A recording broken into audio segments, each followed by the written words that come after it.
Before we jump into the next one, here's a quick reminder for all of you mobile gamers out there. The ESL Mobile Open is just around the corner, so head over to Twitter right now and get all of those details. Tell your friends, build a team, and earn a spot in the finals. Feel the light, see the stage, hear the vibe. Pumped up to get ready for the fight. Big dreams, one chance, be the star. I'm the winner coming out of the dark. Step out as a motivator. Let them know that the wait's up. That's how we know when we level up. Hey, that's how we know when we level up. Level up. All we know about is level up. Are we ready not to level up? You know we fall and we get up. Level up. All we know about is level up. Are we ready not to level up? It's time, get up. Back against the wall, still I'm standing tall. Know about the ball, I got my fan with me. That's how we know when we level up. Yeah, that's how we know when we level up. Level up. All we know about is level up. Are we ready not to level up? You know we fall and we get up. It's time, get up.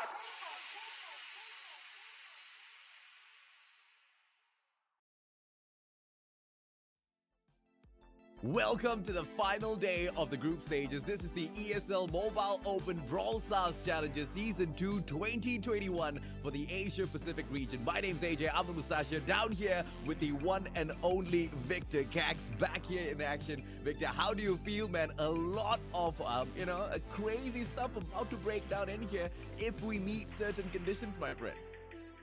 Oh man, yeah. I mean, the amount of variables is going to be at play here today is going to be quite insane because, again, today we're going to be determining who's going to be the last couple of teams or maybe even the last team that's going to be able to get into the playoffs. So there's plenty of really exciting things to talk about here. Can't wait till we can get down onto the matches itself. Yeah, absolutely, man. I mean, Crazy Lagoon as well as Iceborne, both of these teams, they've had quite a good run in the competition so far, I guess you could say. No, they both sit in very uncomfortable situations, right? Because Iceborne in that 5th position and Crazy Lagoon in the 6th. As we know, only the top 4 will move on to the playoffs. These are the qualified teams who have made it up to this stage so far, Victor. Yeah, and it's only the top 4 that's going to be able to make it to the playoffs, right? So that's why today is so important for these final 4 teams here, and especially for Iceborne and Crazy Lagoon. Both of these guys have been quite neck to neck, when especially when you compare their performances against the other teams. So really, today is going to be, the final day of truth. Let's put it that way for these 2 lineups here to really pull in their final performance here and hopefully make their way to the playoffs.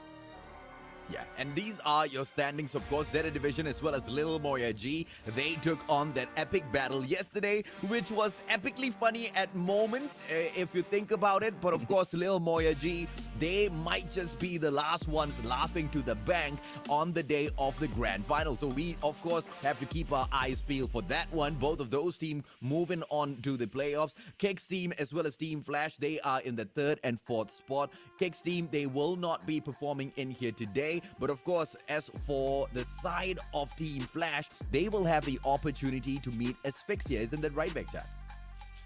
Oh yeah, and that one is going to be, I'm going to feel a little bit bad for Asphyxia because, this is, they're kind of at the bottom of the leaderboard here and going up against probably one of the strongest teams here in Southeast Asia. But, the fact that they're actually been able to hold their own a lot throughout these 8 play days here, it truly is a testament to how good they are as a team, because remember, this is the first time they're actually been able to get this far.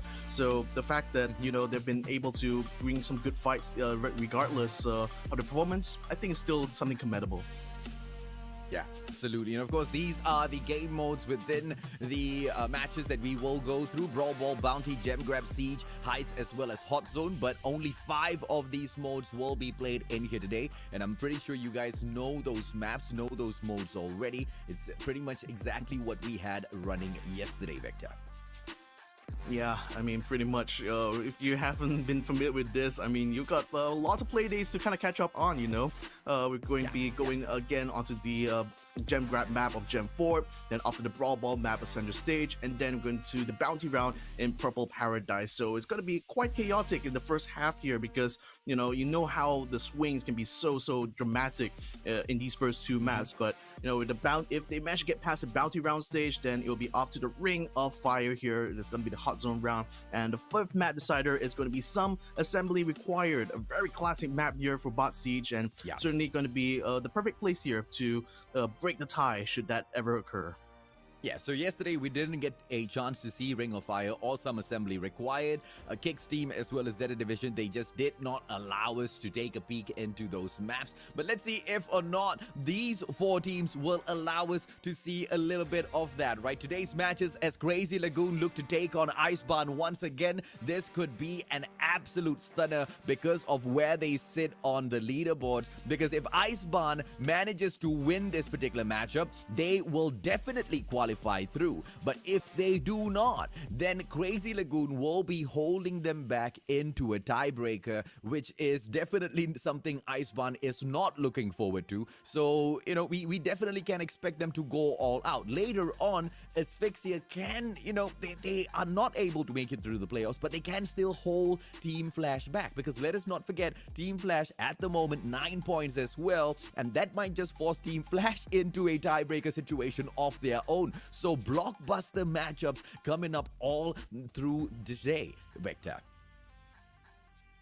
Isn't it such a unique opportunity there, especially for a team like Asphyxia? Imagine the amount of power that you wield being in that position there. You can literally determine whether or not your opponent is going to be able to get through just based off of that performance here in this match. So again, this is why it's so exciting to go ahead and check out these matches here, because you don't really know what you're going to be able to expect, coming into these, right? Yeah, and yesterday we did see Meg pop out quite a number of times, and she was an absolute mecha buster out there on the battlefield. Let's see if or not we will be seeing her a little bit more in here today. One thing to touch about this brawler, as soon as she turns into her mecha form, she does get that additional HP on her, but she, slowly starts to drain off a little bit, right? Not a lot of support was provided than Meg yesterday, but that burst performance truly is there. So let's see if or not she will be jumping on into this next matchup between Crazy Lagoon as well as Icebarn, because as we set things up at Gem Fort, having that burst potential might just come in handy. But once again, that Meg definitely needs a little bit of aid right behind her. Perhaps a Byron or a Poco might just fit that role. Yeah, but on top of that, I think it's also imperative, especially because, you're going to be very limited in the amount of time that you have when she has her mech completely up. So, you're going to have to time that, to a perfection. Correct. You got to be able to synchronize that along with the supers of your fellow brawlers. Correct. So, it's going to be interesting to see if they're going to be able to play that out. But knowing that these two teams are so close in terms of performance there, they'll definitely want to search for every little bit of advantage they can find. So, if they can master the mech better than the other team, that could be already a huge advantage going into this matchup. Yeah, absolutely, man. Crazy Lagoon in here with Wahochi, Kuru, as well as Miria. We've seen them perform in Season 1, and we see them yet again in here in Season 2. It's a little sad, I guess, to see Crazy Lagoon in a situation like this, because although they've given their best just has not been good enough so far. And it wasn't really any fault of theirs. It's just that the quality in Season 2 has grown tremendously in comparison, Victor.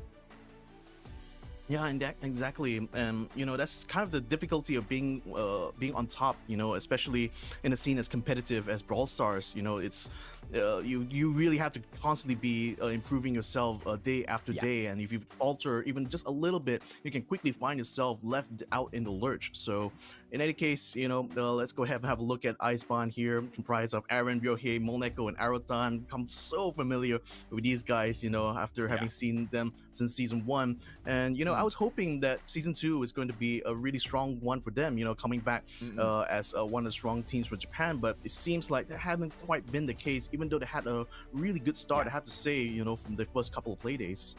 Yeah, but we do have to say, because remember during those ladders, and you and I, Victor, we were both doing those mobile open recap shows as well. We did see Kick's team in a lot of those ladders, but at the end of the day, they didn't manage to kind of qualify in for season one's group stages, and of course the playoffs as well overall. So we didn't really get that chance to see them. Top picks coming through from Iceman, by the way: Byron, Max, Gene, Ash, and Buzz, the top bands. A lot will be on the line for them, but as they go in here and take on this team that has definitely brought in so much of pressure into the competition so far, I don't think anything can change what they have already set up in their minds. I think they've gotten all of their strategy in place here based on the research they've been doing in the competition so far, Victor, and now it's going to be crunch time. Oh yeah, I mean, again, you want to come into these kind of matchups here, bringing the best brawlers you have in your toolkit, right? But I feel that what will actually end up kind of winning these kind of matchups here, especially between two very close teams, is really going to be down to adaptability.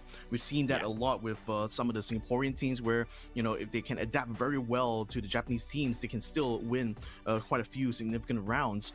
And this kind of pattern definitely will continue here, especially in Brawl Stars, where you can really swing the momentum to your side very, very well, just from having a very good, very strong, and very cohesive lineup. So hopefully both of these teams have already done their homework onto each other. Iceborne, of course, being one of the veterans here, certainly have a lot of data that you can actually get just from watching a lot of the previous matches. It's pretty sure that else as well. It can be very, very winning to this one. Yeah, absolutely, both of these teams, they exactly what taken out the block us from the equation. They both damage each other. They know how well each and these teams they have had sort of impact into those matches. Brock, especially on the side of the Crazy Lagoon, the reach. Even though with the speed of the projectiles nerfed a little bit, he's still a pain in this particular meta as well. Yeah, in this meta, really the main thing they're looking at is actually the range, because I feel that the teams that really pick up brawlers that have a better range tend to have more success, though, because I mean, it does make sense logically, because given this current meta here with good positioning as well, it can be very, very hard to nail down your targets. So having just that little bit of range there really makes a big difference, because especially for if you're playing up against teams that have not really played against a specific brawler, for example, just not having that knowledge of like where the maximum range or the maximum limit of these brawlers can become suddenly a huge advantage for your side. So so I'm still thinking that this still will become quite a pattern that we're seeing so far in a lot of the other matches here. But safe to say, with this sharpshooter meta being kind of like the norm, I think like if any one of these teams can really pull a curveball here, it's going to be based on that. If they can find a kind of a good lineup here, given that Poco is still on the table, I wouldn't be surprised even that running a heavyweight, 2 heavyweight plus a healer combination can still be very, So there's still a lot of like variations and a lot of variables that can be played around here between these two teams. So I again, still cannot wait to see what the choices these two teams are going to make here, because literally there's a lot of things on the table here.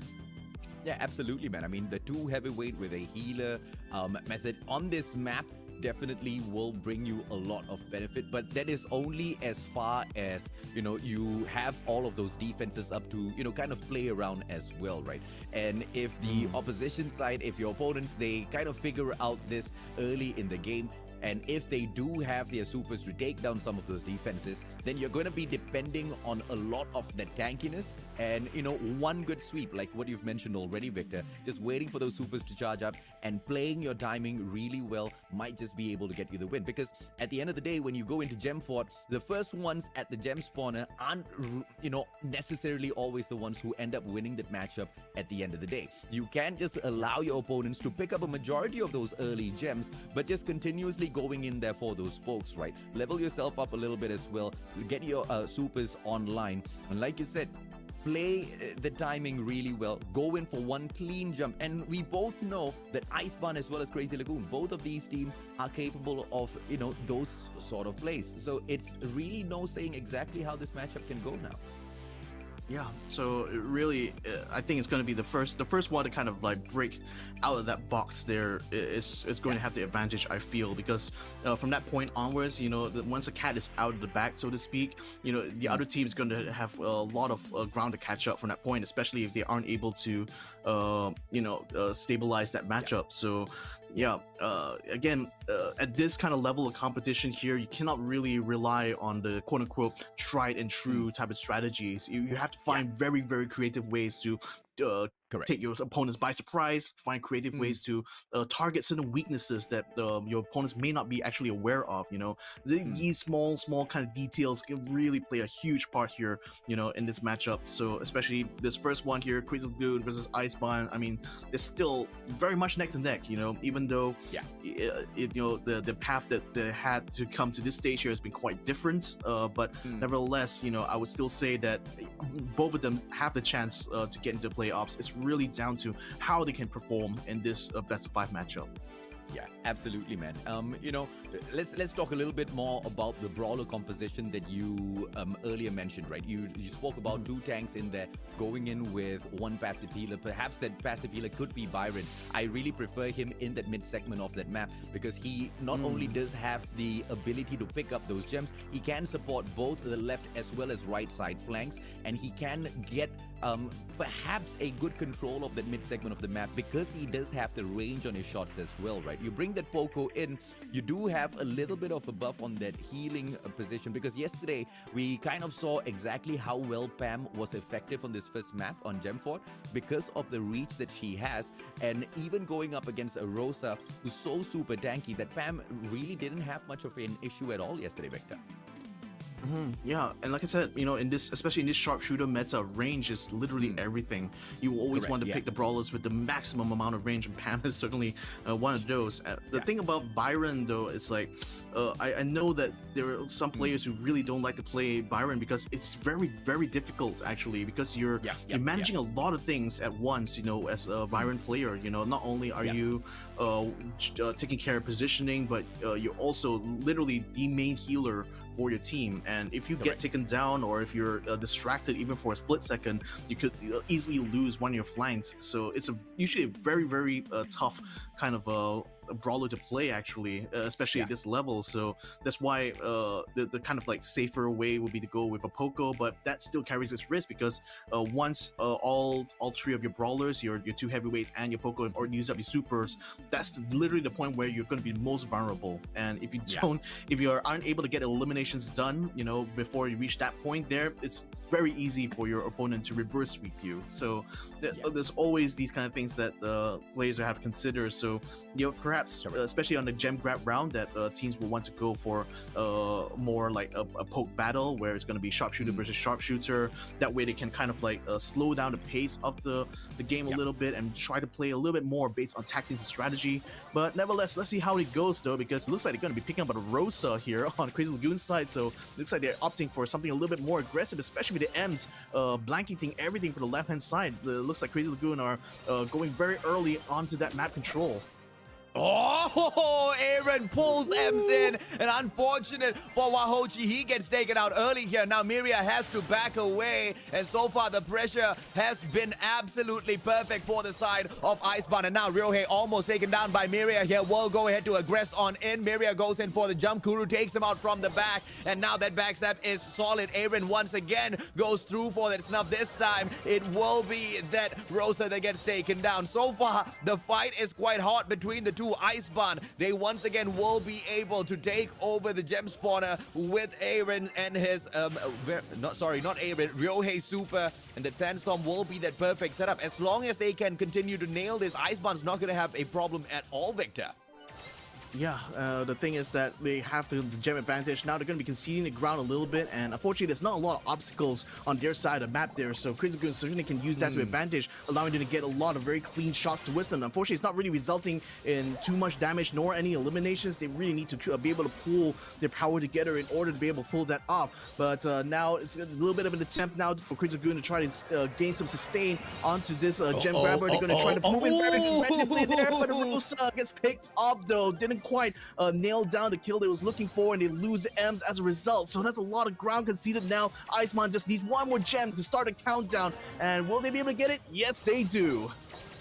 This is going to be a problem because Iceborne, they just have the better composition, right? They do have the Pam who does have the reach, and they have the Genie in there to go in for the pull anytime possible. There you go. Sandstorm pops out. That is the special of Sandy, and they are not going to be touched at all. Iceborne, what a clean shutdown. Crazy Lagoon defeated, but that's just the first round. We still have a few more to go, and Crazy Lagoon, I mean, it's all about exactly how they match up to this fight now, right? We talked a little bit about this. Rosa going up against that Pam. It was already proven yesterday that that was not really a fight that they can afford to take on. They still wanted to test it out though, Victor. Paid a high price for it. Yeah, and I think the real problem is that they didn't really have a reliable sort of healing there onto the Brosa. So the moment she tries to charge in, even though she has the shielding up, she cannot really sustain too long in those fights. Her best bet probably would be if the M's had moved up together at the same time. I think actually they did do that quite a few times, but this Rosa unfortunately isn't able to survive long enough when all three members of Iceborne just basically targets her down. So I think that was a little bit of a bad call there. Maybe they could have if they wanted to try to go for this strat, I think they still needed a very good healer like a Poco in order to be able to be that aggressive. So I don't think this necessarily worked out. I think like it might be better for Crazy Lagoon to try to play with more ranged brawlers this time around. So let's see whether or not they'll be able to adapt. So yeah, I think this certainly is already shots fired already from Iceborne. So this is going to be Crazy Lagoon's turn to bring a reply. Yeah, I mean, you know, at the end of the day, the Rosa didn't really have a lot of mobility on her, and the moment the Rosa went on to the attack is the moment where, you know, Crazy Lagoon might not be able to make a comeback from that, right? I mean, like you said, man, there's just no sustainability in a fight like that, just going in there for the dive, and Wahochi kind of paid the price for it one too many times. But let's see exactly how they kind of go in here and adjust to this situation. But at the same time, it's not like Iceborne's going to bring in the exact same composition and get caught out, right? I'm a little bit interested to see exactly how Iceborne as well switches things up a little bit, because if anything, we know them to not be a one-trick pony. They have many of these tricks up their sleeves, Victor.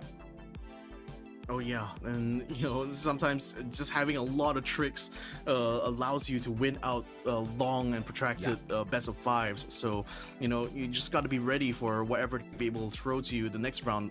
You know, coming into this, but I'm thinking they wouldn't probably wouldn't vary too much from the current lineup here. I'm still expecting they would still use the Genie here a lot. I mean, Genie has been really good. You know, still has a lot of range and still able to deal a lot of damage, especially at close range.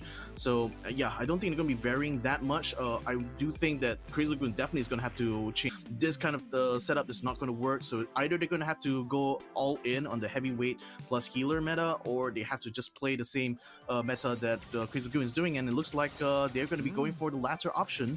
They're still going to be sticking with the Rosa, but they still have not brought a healer. They're going to be switching the M's on the right-hand side. She's already doing a number onto Ryohei, but they can't bring the follow-up until the Max finds a kill right from the center. So that's going to be down for the Sandy. Now it's going to be a Q for them to try to move forward. Can't quite get the Rosa to work, though. She still isn't able to get the kill done. Oh, now the Rosa's just dropping way too early, and then going in for those dives just not going to help them out. But, you know, that being said, it was a distraction played quite well. Kuru did manage to pick up 2 of those gems, but immediately now, Aaron coming in for the response. 5-6 now on their side seems to make the initial effort from Wahochi absolutely useless. And now Sandy pulls out the Sandstorm once again. Ryohei with that opportunity will be able to shut down Wahochi. Mopi with that Pam play is just absolutely so solid. They sweep up each and every single one of these players from the side of Crazy Lagoon, and Iceborne will be able to maintain their pressure. This time, Sandy with the Sandstorm once again, and they are just picking up these gems to victory. The 9th one now, one final one. Will Ems be able to shut down? Yes, does find Aaron. Wahochi goes in for Mopi as well. Crazy Lagoon, they steal it away. Yeah, they managed to steal it away at the last minute there, and that was because Ems tried to go for a very suicidal play from the back line there. Now they already have 12 gems in the hand. Can they hold on for the next 3 seconds though? It looks like they're able to hold the line there. Rosa literally puts a body in the way there. Defender shots were coming through. Crazy Lagoon finally takes one round away from Iceborne.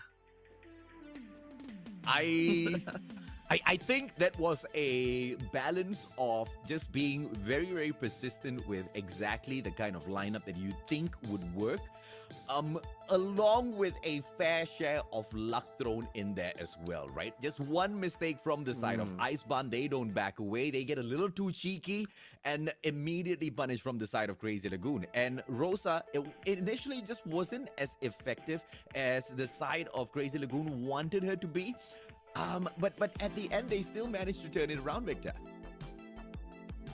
Yeah, I think that was kind of the move that we're trying to make even from the previous round itself. I mean, Ems basically had to wrap around to the back there in order to kind of backdoor them, and they used that distraction in order to have the Rosa move up as well, so that they were able to finally catch them in a kind of a pincer movement. So I think the problem here from this point onwards is that Iceborne is not going to fall for that once more. They're definitely going to keep a very close eye on the Ems from this point onwards, and the moment that she tries to go for flanks like that, they're going to try to stop her in the tracks. So I mean, it's good that they finally managed to make this work out for their side here, Crazy Lagoon, but I kind of feel that the next round there, especially if Iceborne is smart enough, they will definitely be able to counteract this kind of plays very, very easily. So I think like still very good try there from Crazy Lagoon's side, but still I would still think they need to have a different kind of lineup here. If they want to have a chance to really finish them off basically in this first map. Yeah, they were kind of focusing in on a lot on that Rosa, because you know exactly what will happen once she takes her super. She activates the super already, and it's gonna probably be game over towards that final seconds. And you know, just way too much of attention being paid that side just allows them to be a little lackadaisical with the pressure play on Ems, right? And like you said, that wraparound seems to have just proven to be the effective strat for the side of Crazy Lagoon. Iceborne this time round, adjustment or the exact same thing, because they have an opportunity now to perhaps make a comeback or allow Crazy Lagoon to run away with this. Let's see exactly what happens in round number 3. It just seems to be Ems as well as the Genie in that middle. Ryohei will bring through Sandy. Exact same thing. But Byron will be pulled out by the side of Kuru, and we will be able to see Miria jumping on in here with the pressure play of that Ems, trying to take Sandy out of the equation. Smart plays coming through from the side of Crazy Lagoon with the change-up, but Iceborne just sticking to what exactly works. Yeah, but I think this is not going to work out well for Iceborne this time around, because Byron can play a huge role here in the middle. As long as he can stay on the gem spawner and constantly bring shots there from a distance, he can already put a massive advantage for Crazy Lagoon in the early stage of this game. So now it's going to be up to Iceborne now to regain some of the ground here. Aaron's trying to move up along with the Amps there, Mulpi, as he attempts to try to force Miria out of this grassy knoll. But so far, Byron's still holding all the cards in his hand. Miria gets a kill against Ems. Now it's going to be the cue to move on to Aaron. They can't quite do the finisher, though. Aaron, the Genie, still is alive and still is able to counteract this. Finally, Sandy does get taken down. There's no Sandstorm this time. Can he capitalize on this, though? Ems comes back into the fray. Gets taken down there immediately by Aaron, though. Oh, unfortunate for them. The Sandy comes back in. They try to take him down, but now the countdown's already started. Unfortunately, they lose out the Pam, so the countdown is interrupted, but only just. They just need the Byron to pick up one more gem, and yeah, he does pick up the gem. They have 11 on hand now. Even though they lose Miria, they still have the countdown going on. Oh, well, let's see if or not Wahoshi will be able to be effective in the mid area. Yes, he is absolutely so. Miria now stepping up to take all of that damage, and Kuru can run all the way to the bank, smiling as Crazy Lagoon. They managed to catch Iceborne off guard, and the adjustment is absolutely perfect. This time round, they bring in the Pam, and they have that Byron. We talked a little bit about this as to how, if you have that Byron in that midsection of the map, in this first gem fort, you should be able to really hold it down. But you pointed out a really good point, Victor, that Byron needs to be played masterfully, and I think that's exactly what he did. Exactly, like, yeah, that's why Byron is always very, very strong in gem grab rounds if played to perfection, and that's exactly what we saw here. Byron stays on the gem spawner there, constantly collecting gems as they come out, but at the same time is not only pressuring the enemy team by sending long-range shots against them, but also healing any of his teammates there. They're attempting to move up at the same time, and that's pretty much the way to win out rounds when you have a Byron on your team. You have to be able to play these multiple roles here and just constantly juggle around these responsibilities. So very well done there, and especially given the fact that, you know, the previous strat of Diaz using the Rosa Ems actually did work out well. I think this certainly is put a really interesting twist right now to this matchup here, because it's right now Iceborne that's facing a lot of trouble now in this first map. Because Iceborne continuously brings in the exact same lineup, allowing Crazy Lagoon to make these adjustments. I mean, I think round number 2 was where Crazy Lagoon kind of realized, oh, wait a minute, are they going to be playing this one-trick pony all the time? So I'm expecting Iceborne to make the adjustments finally in this next matchup, because if they don't, Crazy Lagoon's already found that solution to this problem already, right? And I think Ems being sent up on that right-hand side to take Sandy out from the get-go was the perfect play. And, you know, Ems just continued that pressure up forth, right? And Sandy just could not pop out that Sandstorm, which just proved to be such a huge problem in those previous rounds. This time, it looks like Crazy Lagoon just knew exactly what they needed to bring in, and with Pam bringing in so much of long-range engagement from that left-hand side to support the Byron as well, that was a two-way communication between them, was just perfection. And now let's just see exactly what they bring through this time around. Kuru will be playing that Genie, and it looks like Miria onto the Ems will be able to pressure the rest off. It will be the B down there on that right-hand side in the hands of Wahochi. Mobi with the distance will be able to shut him out of the equation. And now the target will be Kuru. Will Miria be able to pressure them off? Yes, they hold on for their dear lives. Miria, one more shot on him will be able to take him out of the equation. B instead, that B super effective in terms of the damage.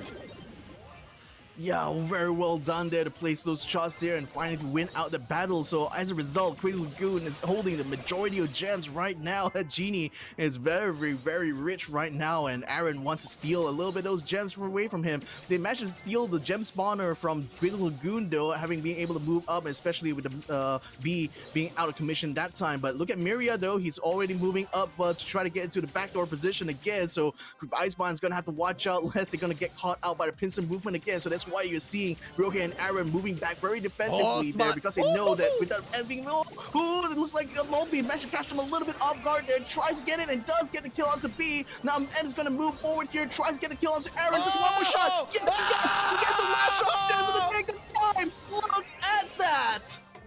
What a master play by Kuru. This VP Crazy Lagoon, they start and they will end the countdown. Nobody's gonna be able to catch Kuru, but Rohe just flies forth, unable to pull it off. Crazy Lagoon, they did it. They reverse it out and they shut down Iceborne. What in the world just broke down, Victor? I tell you, I've never seen Genie being played that well so far in the competition. This guy just absolutely wrecked Iceborne. Wow, that was incredible. I mean, the coordination there, though, because the moment they saw the opening there, they went straight for it. And unfortunately, that reversal just completely caught them off guard. They didn't expect that the B was going to be able to come back in very, very quickly there. And wow, I mean, you imagine that. I mean, you just literally spawned back in after having caught out like that, and you just came back and completely swept the other team. You can imagine the adrenaline high that must be going on in Crazy Lagoon's lineup at this point now, because because, man, what a way to start off the series. This is a potential 5-set matchup. So, of course, next we move on into center stage. And will Iceborne be able to take literally the center stage this time around? I don't know. Are they going to be that one-trick pony? Once again, you come in with one single lineup and Crazy Lagoon will find 10 different ways to beat the living life out of you like they've already proven in this first set already. And I think Iceborne has woken up a little bit already. I mean, Victor, you mentioned it when you saw those names on screen moments ago. We saw them in Season 1. What a fearsome team they were. In Season 2, all of those fangs, those claws seem to be a little bit blunt this time around.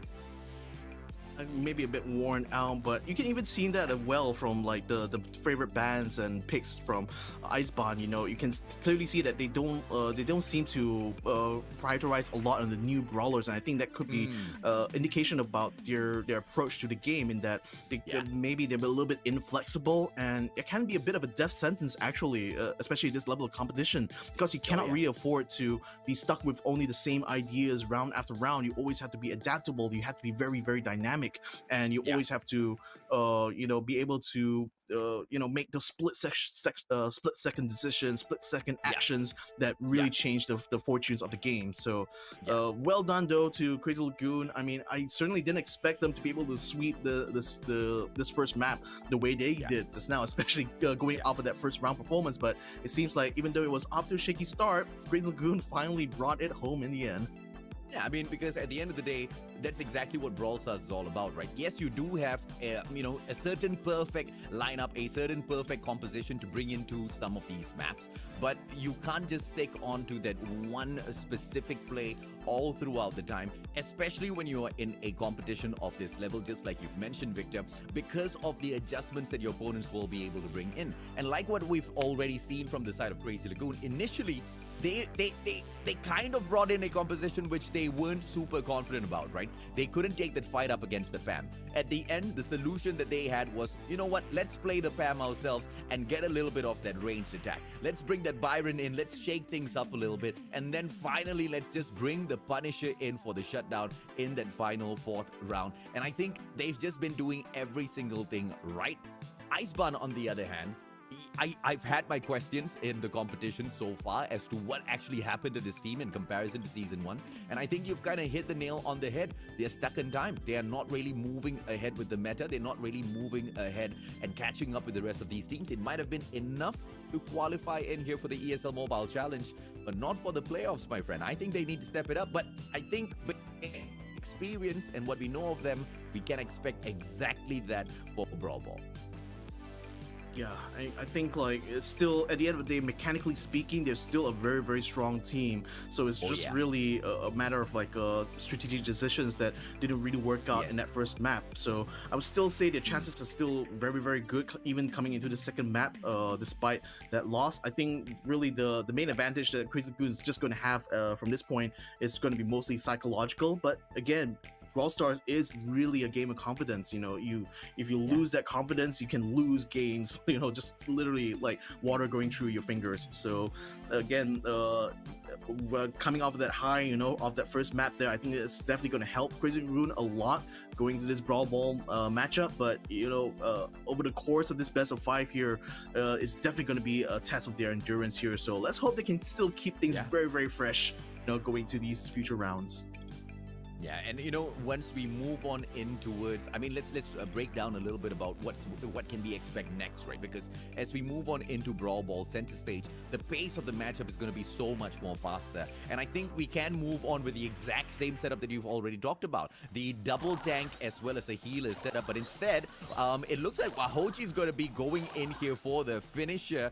He's got the assassin on setup. Miria instead will be bringing in the Ems, the genie on play for the side of Kuru. He needs to aim this pull in at the very specific moment, but Molpi will be able to win his fight out there and make this a 3-2. Rohe with the pressure. They should be able to take Miria out of the equation as well. And Wahochi, he's just trying to put a little bit of pressure from the back. Oh, no goal. And the defense will just be too easy. Miria right back in there in the nick of time, Victor.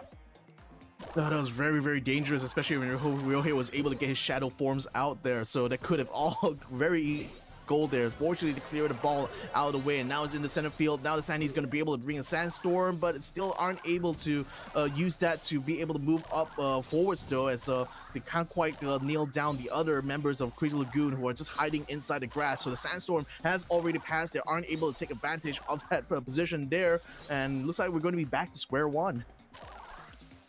Well, it is just this situation where they're not able to decide whether they go in for the pressure onto the left or right, but Ryohei just goes in for the jump, pulls out the shadow as well. Miria getting chased down. Ryohei just going in for the slice. Aaron will be able to shut down Miria from afar, and now going in for the shutdown onto Kuru as well, but Kuru with a great response. The Crow taken out, and now from the back, Kuru does manage to take Ryohei out as well, but Ems just on that respawn in the nick of time. Like you said, Victor, still back and forth, but now 50 seconds on the clock. Who's got to take this goal? It's gonna be Wahochi moving up with the ball. This is gonna be pressure plays. The hook may be from the side of Kuru. Let's see if it happens, and yes it does. He shuts down Aaron. Oh boy, the goal is very wide open. They lose the last defender. I think that's goal. Pretty much, that is it. Great Lagoon scores the first one, and with 25 seconds left in the next one here, Iceman doesn't have a lot of time to get a reply in, so we could be seeing Crazy Lagoon just win this by default. Oh, and I think this was just played so well. And now Wahochi backing away. But is it going to be enough time? And it needs to be Kuru who stands up. He doesn't. And the goal is scored with 5 more seconds on the clock. And this is just gonna be a draw. But now into overtime. 1 more minute thrown onto the clock. The ball on the side of Icebarn. Will Ryohei be able to touch this? Wahochi holding him back. He can't go in for the shutdown just yet. But Kuru, he can pull it off. And here comes that Sandstorm respawn. Ryohei unable to touch the ball still. They've managed to shut down Miria already. 1 good pass up. But that seems to be botched up. Ryohei, can he reach the ball? He does manage to get it. And the goal is scored. Beautifully played, but I think it was just a little too last minute from the side of Icebarn. That's just been first round. He's gotta be really anxiety-inducing there, especially the last few seconds to go, because, you know, once the obstacles gets cleared out in overtime, you literally have to be able to stand your ground. And boy, oh boy, especially without any healers there, it was a very risky position going into that final round, especially when it's the Sandy got her Sandstorm. Once she did that, basically, like, there's a whole swath of the map that, you know, it's the entirety of Crazy cannot play in, because they cannot see where the opponents are. They can't shoot, they cannot target them, and they even have no idea what to do about the ball even. So them being able to use it Sandstorm was just perfect timing there, because not only were they able to just completely catch Crazy Lagoon in a very awkward situation there, but the cherry on top was just them getting the stun onto the Terra and then shooting the ball literally past them, you know, just literally crossing across the field there and straight into that goal. Very well done there from Iceborne's side. Yeah, I thought, you know, the one final kick towards the goal might have just been botched up, but they managed to play their path really well. Like what you said, man, they managed to throw the stun, and, you know, everything was just pinpoint perfection. They timed it really well as well from the side of Icebarn. But the question is this yet again gonna be the perfect setup for the side of Icebarn? And the big question is, it's going to be the only setup from the side of Icebarn, because we saw the one-trick pony on the first map we had here at Gemfort. That really didn't do them that much well. Crazy Lagoon, they found the answer for it a little bit, and then from then on, they kind of bagged that whole set for themselves. And this might just be a similar setup. But of course, Icebarn, they now can run away with this victor. Let's see exactly what happens in this next matchup. But once again, man, the first match, absolutely clean from the side of Crazy Lagoon in terms of defense, except for those final moments.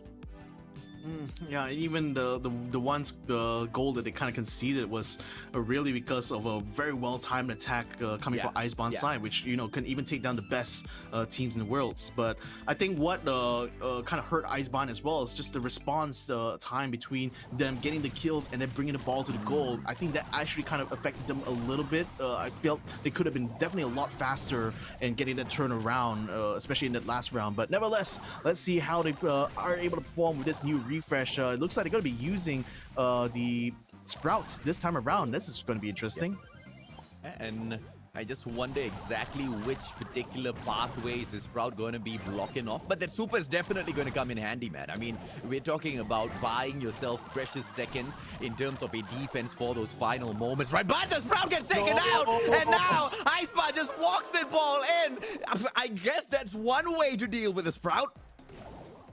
No, but I just feel that there's a misplay by Crazy Lagoon. They shouldn't let the Sprout be all the way pushed back from there, because there's very little thing the Sprout can do from that kind of distance. So looks like they're going to try to go again very aggressively in front. Oh, that could be very close, but fortunately they were able to take down the Sandy. Look at that Sprout completely alone. All the Shadow Forms came out at the same time. Now the Terra is going to be able to come out here. Needs to be able to defend, though, because there's no obstacles in the way. But finally, the last Shadow Form does get taken down. So the kind of window for Iceman attack is already passed now, but now they're still going to try to go in aggressively. They get a double elimination. Can they get a goal scored inside? Mulpy's going to wait a little bit, spins it around. No, that's a 720 goal. As I can see from there. 2-0 there. That's not even close. Icebarn this time, they hit, and they seem to be hitting pretty hard.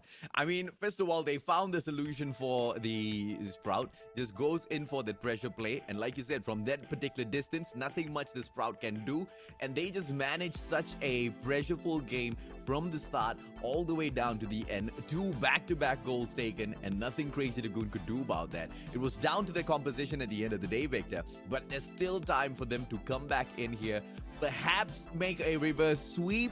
I don't know, but in this set, it's still pretty much possible. Yeah, I seriously question what they were trying to go with the Sprout here, because again, like the Sprout can only be very useful if the other 2 brawlers are going to be able to push up aggressively. But I didn't really see that here. If anything, the Tara was getting forced back a lot there. Yeah. So that really just further compounded the situation there, especially for the Sprout, because the Sprout he is very slow in his attacks. You know, even though he has technically a lot of range, but it takes a very long time for him to actually deal a lot of damage over time. His damage per second isn't that great compared to a lot of other brawlers. So I seriously question the kind of approach they were going here with Crazy Lagoon. No doubt Sprout can still be very useful in this map, because once he has his super, he'll be able to block off huge parts of the maps, and that can already gain a lot of control. But if your 2 attackers aren't really aggressing as well, then your Sprout is just basically left as a sitting duck the whole time. So I would just basically chalk this up to a bit of bad strategy coming out from Crazy Lagoon. So let's hope they'll be able to repair that coming to this round.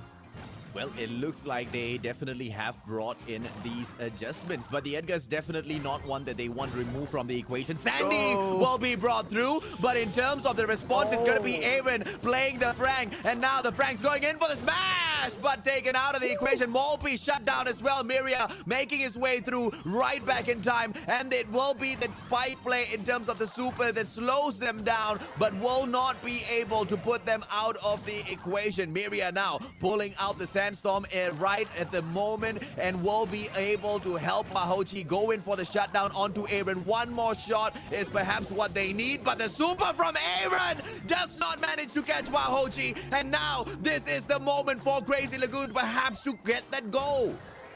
They have to keep this pressure going. Good Sandstorm there by Miria one more time. That's certainly going to keep Icebarn on its own. Aaron now tries to move forward here, but the Terra is a little bit too strong there. He does get a kill done there just in the nick of time. Now the thing is that Jesse tries to get a kill done in the middle there. Mulpy throws him in front, but no, unfortunately, Miria catches her out. The Sandstorm was still very much active at that time. Squeak now has total control over the left-hand side. Now takes possession of the ball. Tries to bring it up forward here, but they can't really get it through there because the obstacles are still quite in the way, especially Icebarn, who are now moving up. They've already spawned out. The Pogo is still keeping them very much alive. Trying to go for the goal, but Magic get cleared out by Rojo in the last second. Sandstorm gets sent out one more time. A Whirlpool gets out the Pogo. Now there's no heals anymore for Icebarn. All the heals are taken down. All they need is just score one little goal there. A little taunt as well, just to add the cherry on top. Oh, what a play by Kuru, man. Now this spike is just bringing out those supers at those perfect moments, and the pressure play from the side of Kuru has just been absolute perfection so far. Sandy pulls out the Sandstorm in the nick of time once again. Miria will be able to give the side of Mulpy that pressure, and one final second, Miria able to take down Mulpy, and now they can't go in for that score just yet. They're holding back. They decide to play the defense, and yes, the Frank will be sent through, but Miria pulls out the Sandstorm once again, making Wahochi the absolute damage dealer. Mopi will get caught through, and yes, he does manage to pull out the Whirlpool, but absolutely ineffective. And yes, Crazy Lagoon have done it, Vector. Woo, that was a really good round here with Crazy Lagoon. The thing was that Icebomb really changed up the lineup completely there, but I think this was that timing. The timing for that was just not quite right though, because it's the Sandy, again, very difficult to deal with, and the Frank, even though like Frank Poco normally will be a very tough thing to deal with, but you know, especially very surprised that Frank was able to get some really good kills early on, and that kind of worried me a little bit, because Frank going out, getting out of control and snowballing very hard can be incredibly difficult to deal with. So huge credit there to Crazy Lagoon for being able to stabilize the fight from that point on, especially off of the back of the Sandy Sandstorms. Like definitely her placements on the Sandstorm was definitely way better, I would say, compared to what Icebomb were doing previously, because if you notice, Icebomb's way of using the Sandy was mostly limited to the center field of the map, but you know, the Sandy for Crazy Lagoon was both using it offensively as well as defensively as well, which is exactly the way you should be using Sandy's Sandstorm in the first place. So clearly Crazy Lagoon is taking it up to another level now. So I think Icebomb, they have now, this is literally their weakness here, because if they can't keep up with these kind of adaptations, they can't keep up with these kind of changes here, they're going to be left out, and I fear that might happen here if they don't buck up really soon. Yeah, we're talking about the Sandy Super that pops out, the Sandstorm, and the perfection of placement from that Spike Super as well. It just catches the side of Icebomb off guard. And now you've got the Tara running out there, just deciding exactly when to go in for the, you know, damage dealing moment. And Wahochi plays those moments to perfection as well, because it's that constant Sandstorm that makes him absolutely invisible out there on the battlefield and just become that little bit of troublemaker that Icebomb does not know how to deal with. But this time around, Molpi will be able to shut down that spike early. Wahochi, on the other hand, using that cactus as defense, will be able to aggress up, trying to take Aaron out. One more shot will be able to do the trick, but Aaron, what a super, will be able to catch Wahochi out, and the Tara, this time, not as effective. Well, the thing is, they have to capitalize on this position here. Now they get the kill onto Miria, so there's no Sandy left on the map. Spike's now trying to take control over the right-hand side. Now the Tara is back up, but now it's going to be a 3v2. Now it's a 3v2 yet again as they can't kill off the Spike on the right-hand side. So they're constantly forcing Crazy Lagoon into this very bad situation here. Now the Sandstorm is going to be brought forward here. This is going to be very tense now, because they have to literally stay themselves in front of the goalpost, but that's just allowing Aaron to do so much damage there right in front. Finally, they do take out Aaron, but the Mobi uses a slight gap there to slip that ball by, just like the thief in the night.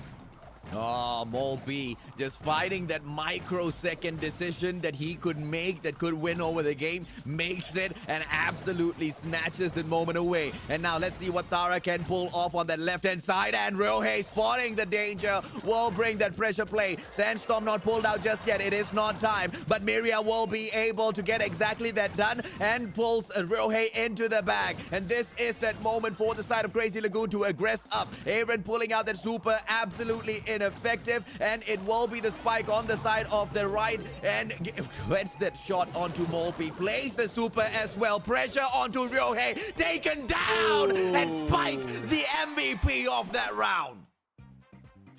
Oh my goodness, like I wonder what Aaron must be thinking at that point, because he was really far forward, but the rest of his team just wasn't there, and that isolation just allowed, just unfortunately caused his teammates to die out.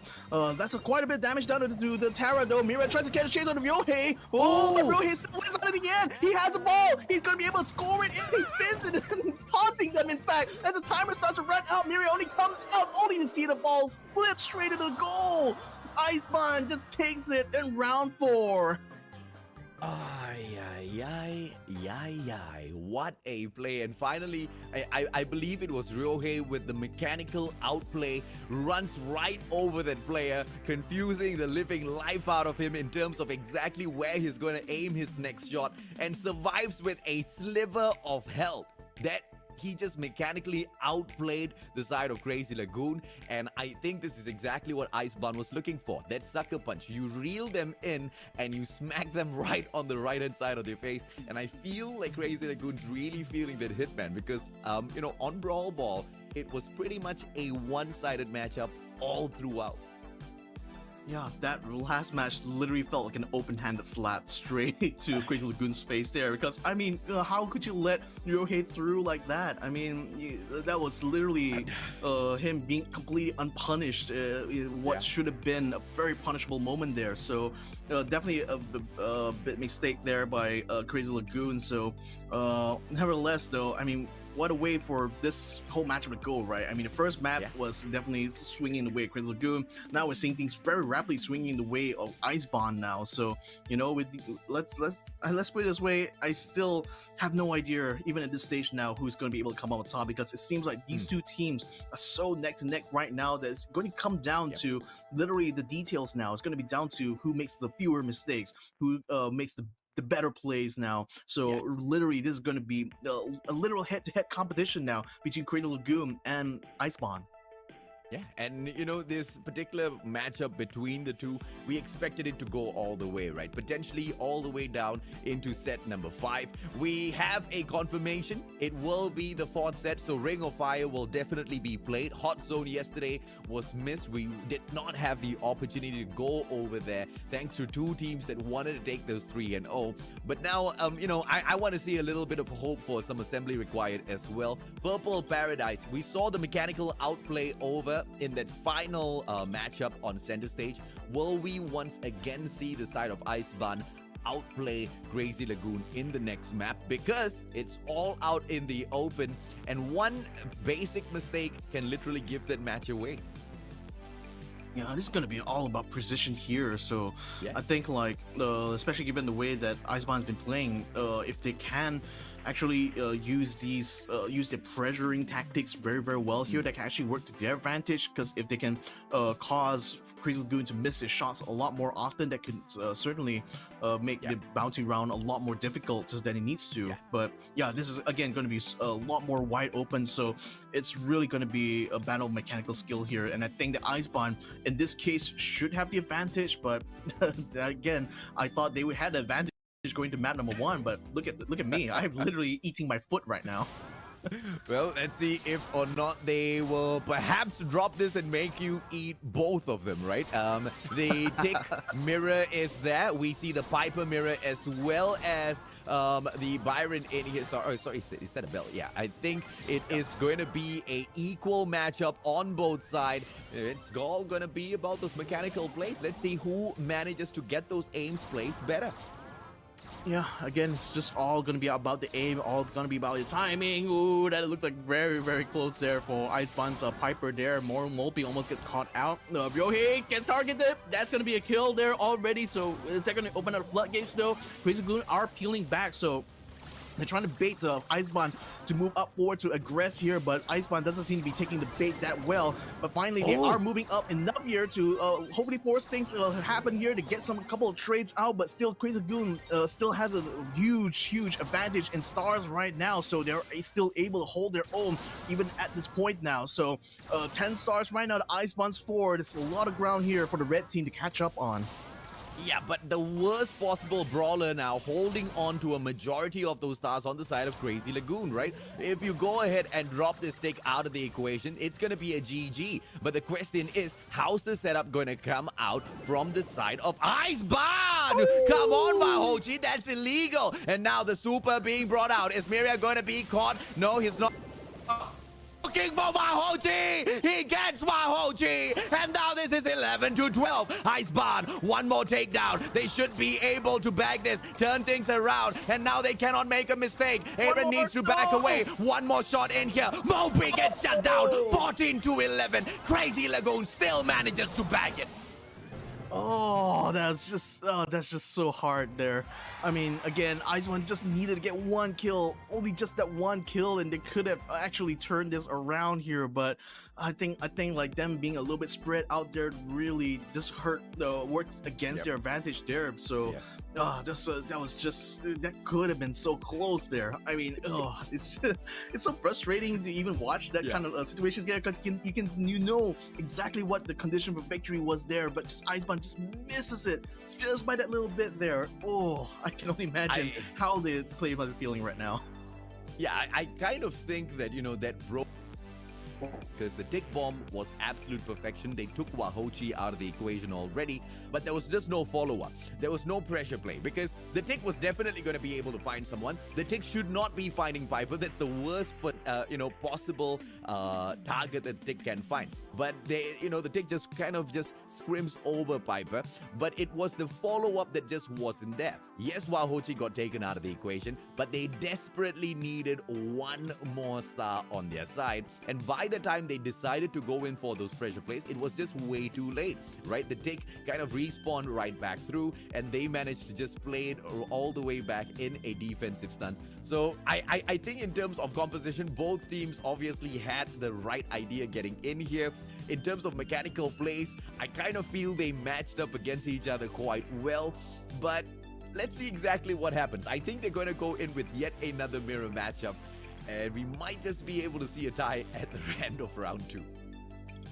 I would be slightly disappointed actually if they go for a mirror matchup because again it just means that there's not going to be much difference between the two of them strategically speaking, so it's just going to be down to who nails better shots. But by the way, it's not the tick, I think it's actually the Nani that they're playing in this round here for both sides. So Nani is a little bit different to tick in that I think he actually has more direct control over the super, so that's why you can see Nani was very smart in the way they use the super. Instead of just directly making a beeline straight towards the brawler, you actually try to go the long way around, just try to avoid the other brawlers. So that way, literally, once Nani saw the super headed to its way, it's nowhere for him to run. It's nowhere for him to go.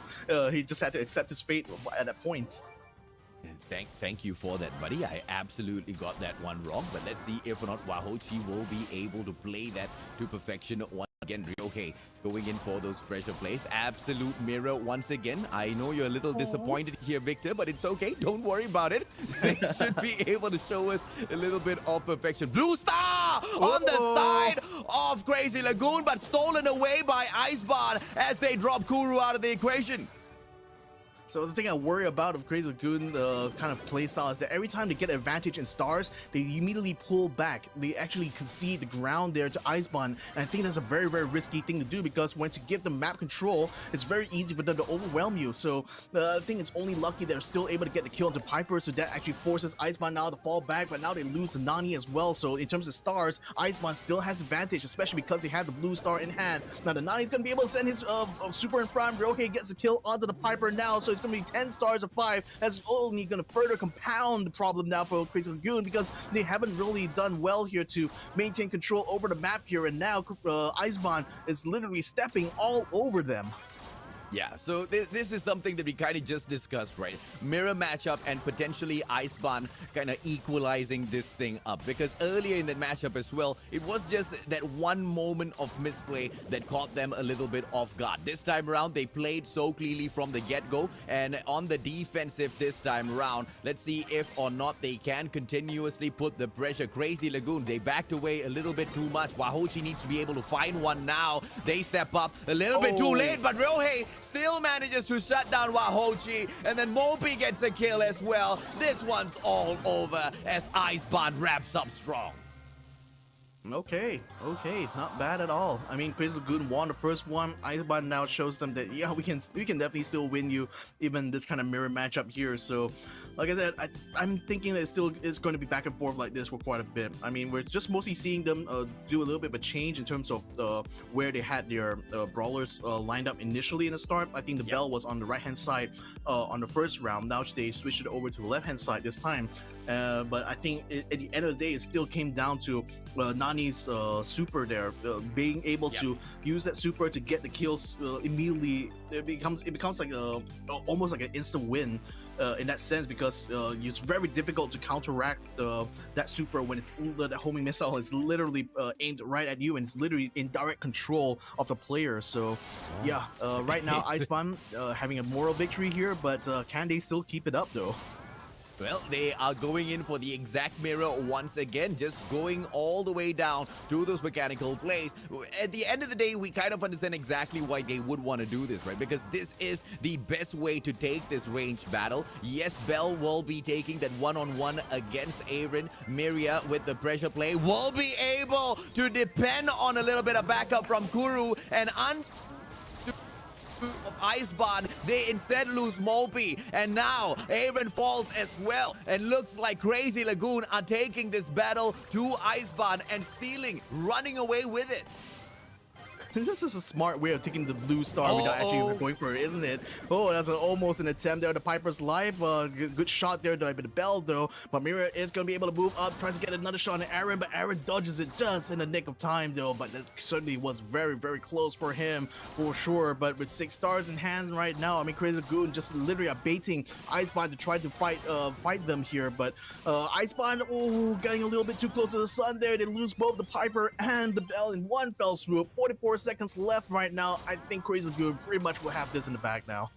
Yeah, it's pretty impossible to make a comeback in here unless they can drop Miria, Kuru, and Wahochi back to back. And looks like that's exactly what they are aiming for, but Ryohei needs to be really careful. No super on him, but what can Mopi do? Yes, this Piper can go through, but unfortunately forced to use that super. And no, Crazy Lagoon won't be able to run away with it, and Icebarn cannot do anything at all. Whoa, okay, I gotta admit, like, I usually kind of question Crazy Lagoon's strategy of pulling back there, but this really worked out well for them. Now, Icebarn is just desperate to try to claw it back, but there's only so many stars you can get within 10 seconds, though, so that still is going to be a win there for Crazy Lagoon, and certainly they're showing that they're actually already adapting very well to their opponents here. It feels like they almost have them under their thumb, under the try to hold that match there. Like, that's a very unprecedented level of control that they're having over this matchup right now. So Crazy Lagoon definitely in the one of the best positions I've seen them be in so far in this matchup. Yeah, and once again, the Nani just continuously being the problem maker, but unfortunately for the side of Icebarn, they just could not use the Nani to perfection, right? The supers just weren't really finding their, opponents, and even when those supers were hitting, they weren't really getting those kills. No capitalization coming through as well. They do have the distance, but it's going down to those communications, because earlier on we did see exactly when, the Nani super was pulled out, those pressure play was being pulled off by the side of Icebarn. They were playing the mid segment of that map a little bit more, so it's quite concerning as to why they're not really getting that done once again. But this has to be the moment they pull it off, or else Crazy Lagoon will be running away with this matchup. It looks like it's going to be a similar mirror once again. Bell taking the fight up, this time on that left-hand side. Aaron needs to win all of these fights. Initially gets those shots, but Miria very smartly backs away, allowing Kuru to pick up the pieces, but Kuru falls. Miria gets taken down by Mopi as well. Mopi with a double 1-8 play by Icebarn.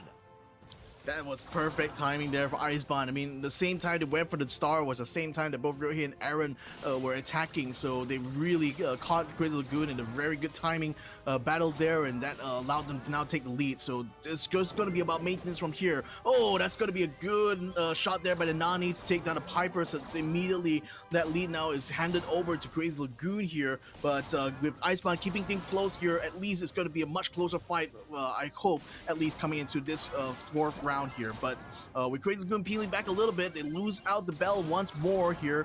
The Piper, the Nani now tries to move forward here to try to force Icebarn to able in order to fall back, and it looks like they were successful in doing that by the time Miria comes back out from spawn. Well, Wahochi will be looking for a super ban.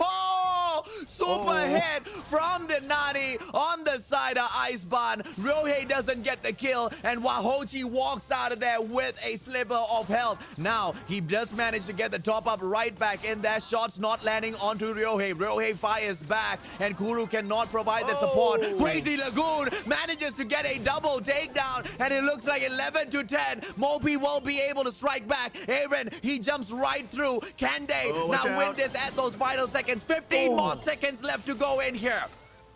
Oh, that Lani was so lucky to survive that last attack there, but finally puts in the final blow there. 14 points now to Iceman. Now Crazy Lagoon is going to have to move out forward here to try to go for the kill, but look at that. Iceman immediately scatters and forces the round now to go to their side. Very well done for Iceman this time around.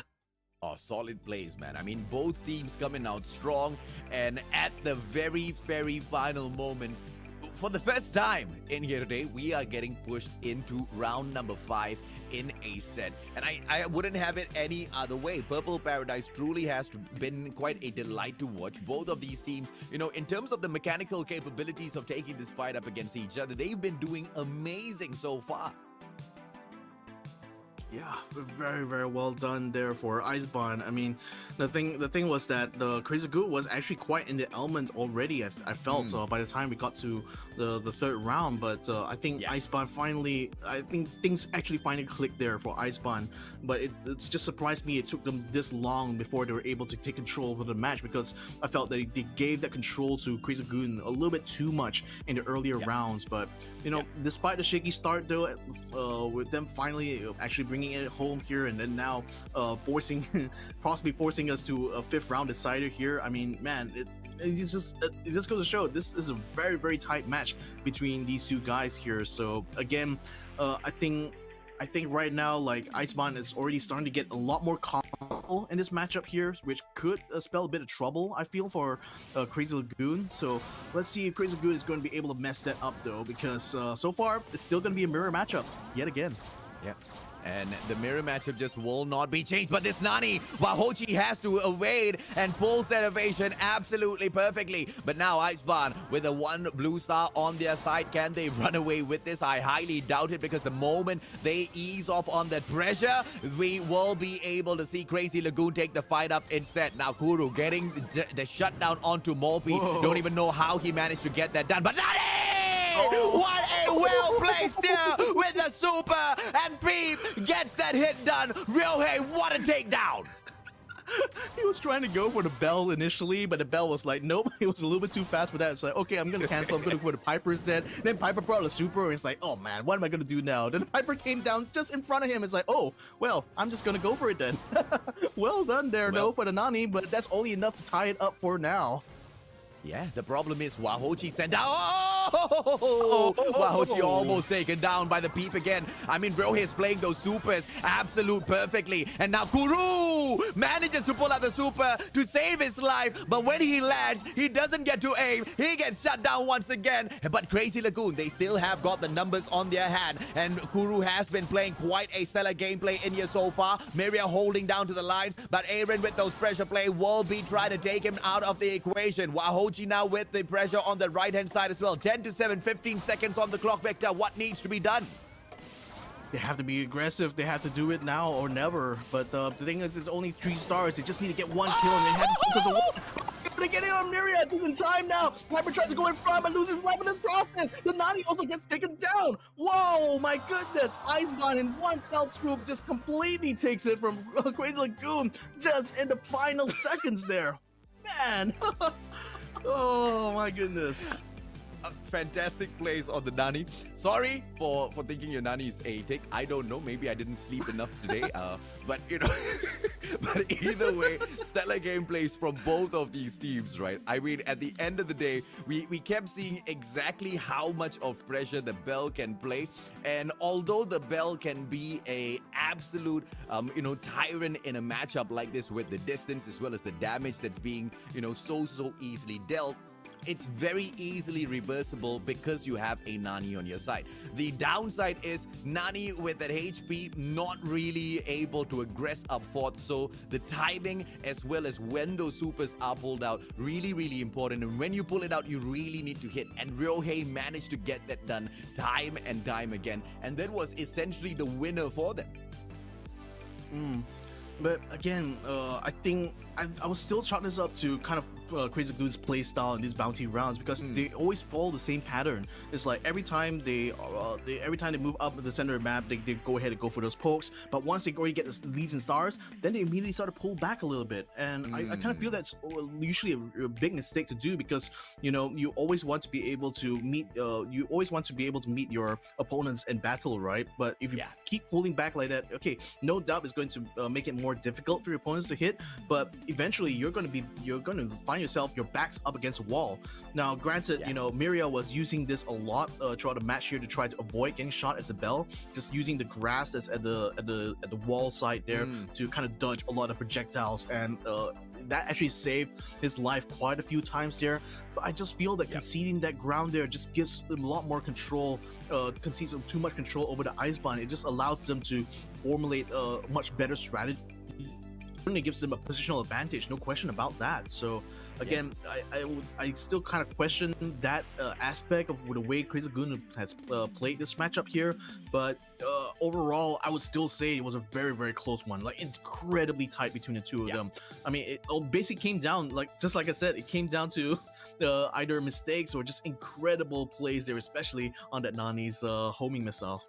Yeah, absolutely, man. Now, let's see if or not we will be able to see Ryohei hit shots like that time and time again, because this is not over between the two. Yes, we do see the side of Iceborne having 2 of these sets already. Crazy Lagoon still has 1. And if Crazy Lagoon manages to bag Hot Zone as well, then we are going to be getting set number 5.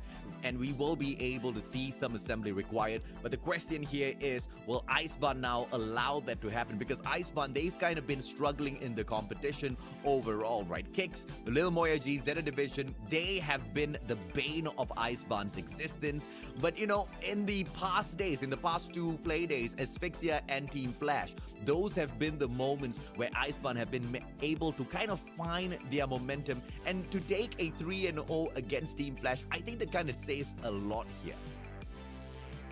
I mean, it definitely just still says to me that Iceborne can definitely fight their way out of even the toughest kind of situations. But it's just surprising that they're even struggling against a team that like Crazy Lagoon, where it's just kind of evenly matched across the board for a lot of these rounds. So though granted, like this map pool here is a little bit more, I would say, mechanically focused in the early stages here, but then now it's going to be all about strategy here. So let's see how this kind of plays out here, because I have a feeling that Iceborne may have a little bit more to offer when it comes to strategic and tactical plays here. So let's see how that unfolds. Well, the Tara being pulled out by Wahochi once again. Those masterful plays will be very effective, especially with those shadow clones.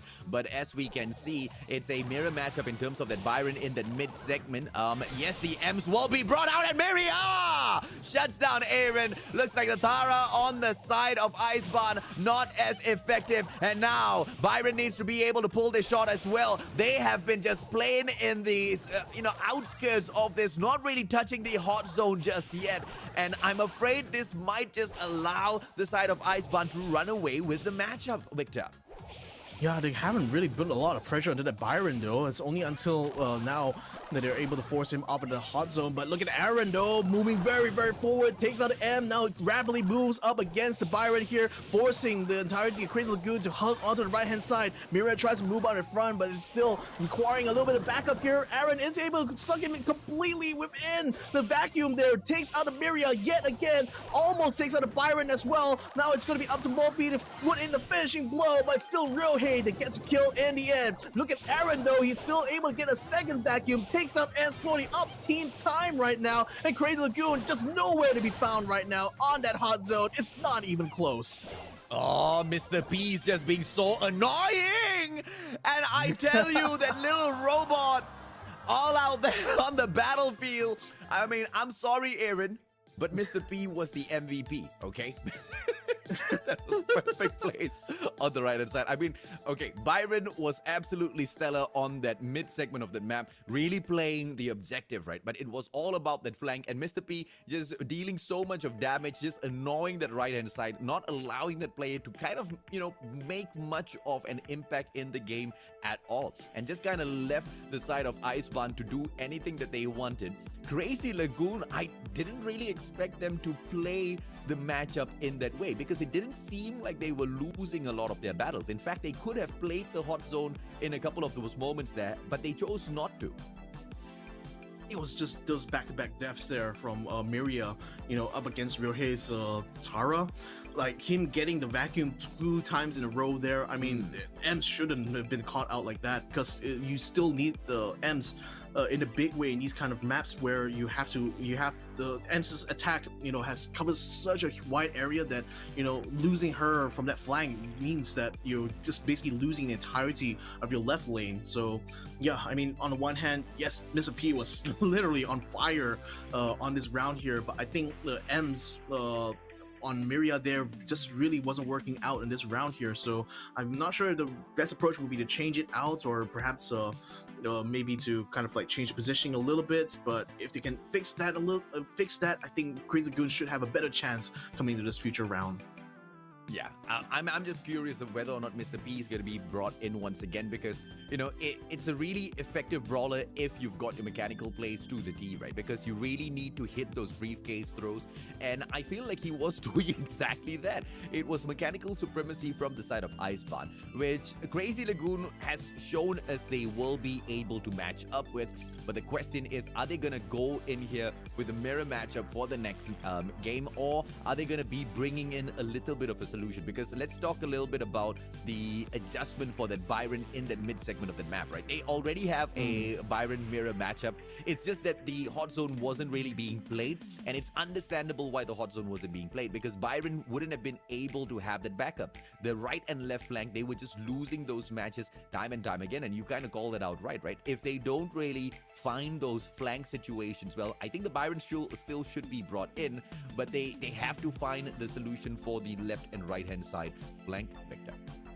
Yeah, and you can see that, without the M's and without them actually fighting the right hand side there, I mean, essentially what happened was that the Byron was from Icebarn was just basically able to stay on the hot zone completely unopposed. There was no pressure being placed on him at all that allowed him to capture that hot zone without much resistance. So that's absolutely what they should not allow happen in the first place. But I would just say that they losing those fights, so they have to basically win those fights on the flanks. There's no question about it.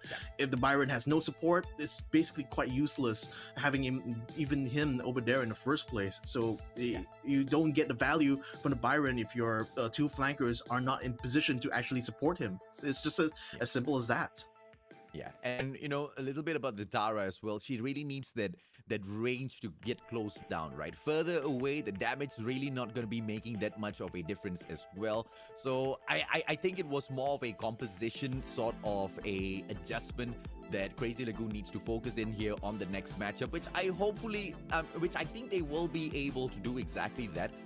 If anything, they've been able to prove taking this fight up against Icebarn has not been easy, but every single step of the way, they've been able to match up, right? I mean, look at this. We are in match number 4, and I think they should be able to pull one back. But if they don't in this next matchup, then I'm afraid it might just be over, because Icebarn, I think they will be trying to finish this, or they will be trying to finish this off as quick as they can, Victor. Yeah, hopefully your tongue doesn't get too twisted now, because, well, ladies and gentlemen, they're bringing out a Poco and Pam this time around, together with the butler, the robot butler himself, Barley. So this is going to be interesting. Let's see if this is going to work out for Crazy Lagoon. Oh, perfect. Look at Mr. P. Look at Mr. P. He's going in for those bounces just on, the corner of that hilt there. And Bali's just sneaking under them. Robo P gonna be coming out. No match for this little Bali. Oh, one more shot in here. Mo P shuts down Kuru. And that's the kind of pressure play that Icebarn will be looking for. But from the get-go, it was Crazy Lagoon that picked up a majority of those hot zone points, right? So this adjustment that's coming through seems to really be working on their favor. For now though, but it looks like Icebond already knows how to deal with it here. Look at Mulpy, so aggressive in front right now, trying to take down the Pam. Pam's now just only healed a little bit. Oh, but Mulpy still gets killed in the end though.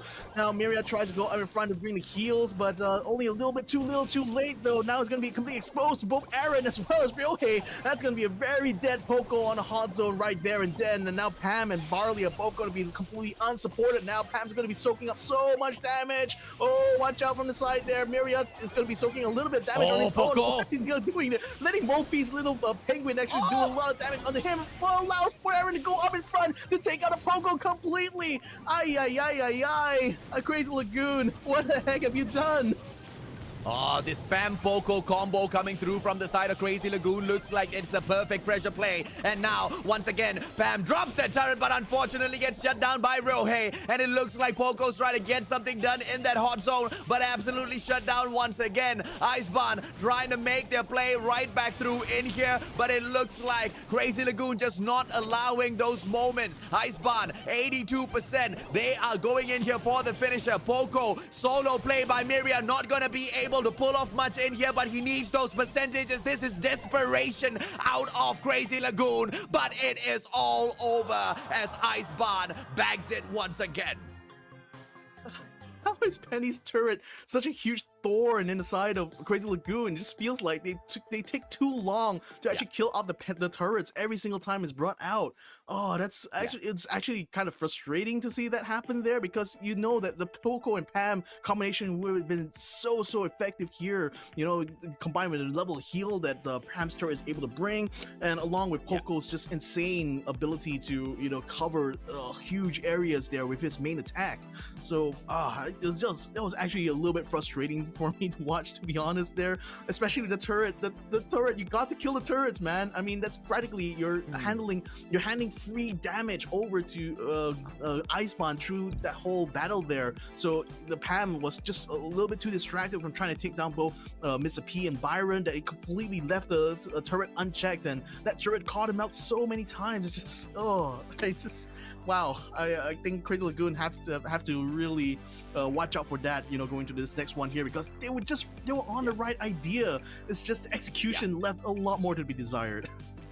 Yeah, I think, at the very final moments there, it just turned into pure desperation as they just were throwing bodies in towards the hot zone, trying to pull off whatever they could. And I believe Pam kind of got sucked into the exact same situation as well, right? Desperation moment, just going in there for those dives. And, but I feel like Pam was played to a certain degree quite well as well in terms of placing on that healing turret, going in there. The sustainability of that Pam is absolutely amazing, and you pair that up with the Poco, like you said, ideation in terms of bringing in that combo was really solid, but just pulling it off, it just didn't hit right for the side of Crazy Lagoon. But as they move back in here, I hope to see this combo come through once again, because I really like it, and I think that they are able to play so much more pressure. But the question is, what is that third brawler going to be? Are they going to be able to, play a little bit more damage here? Or are they going to go in here with a tank this time around, just to give them a little bit more of viability in that hot zone, right? Because we saw Bali, and Bali kind of played the range attack against Mr. P quite well. But the moment Bali started becoming a pain, we did see Mr. P try to, play the pressure onto that left-hand side a little bit more, right? So, Icebond just making those constant adjustments that Crazy Lagoon unfortunately can't keep up with. But I really like the ideation that they've brought through in here. Hopefully it works out for them in this next round.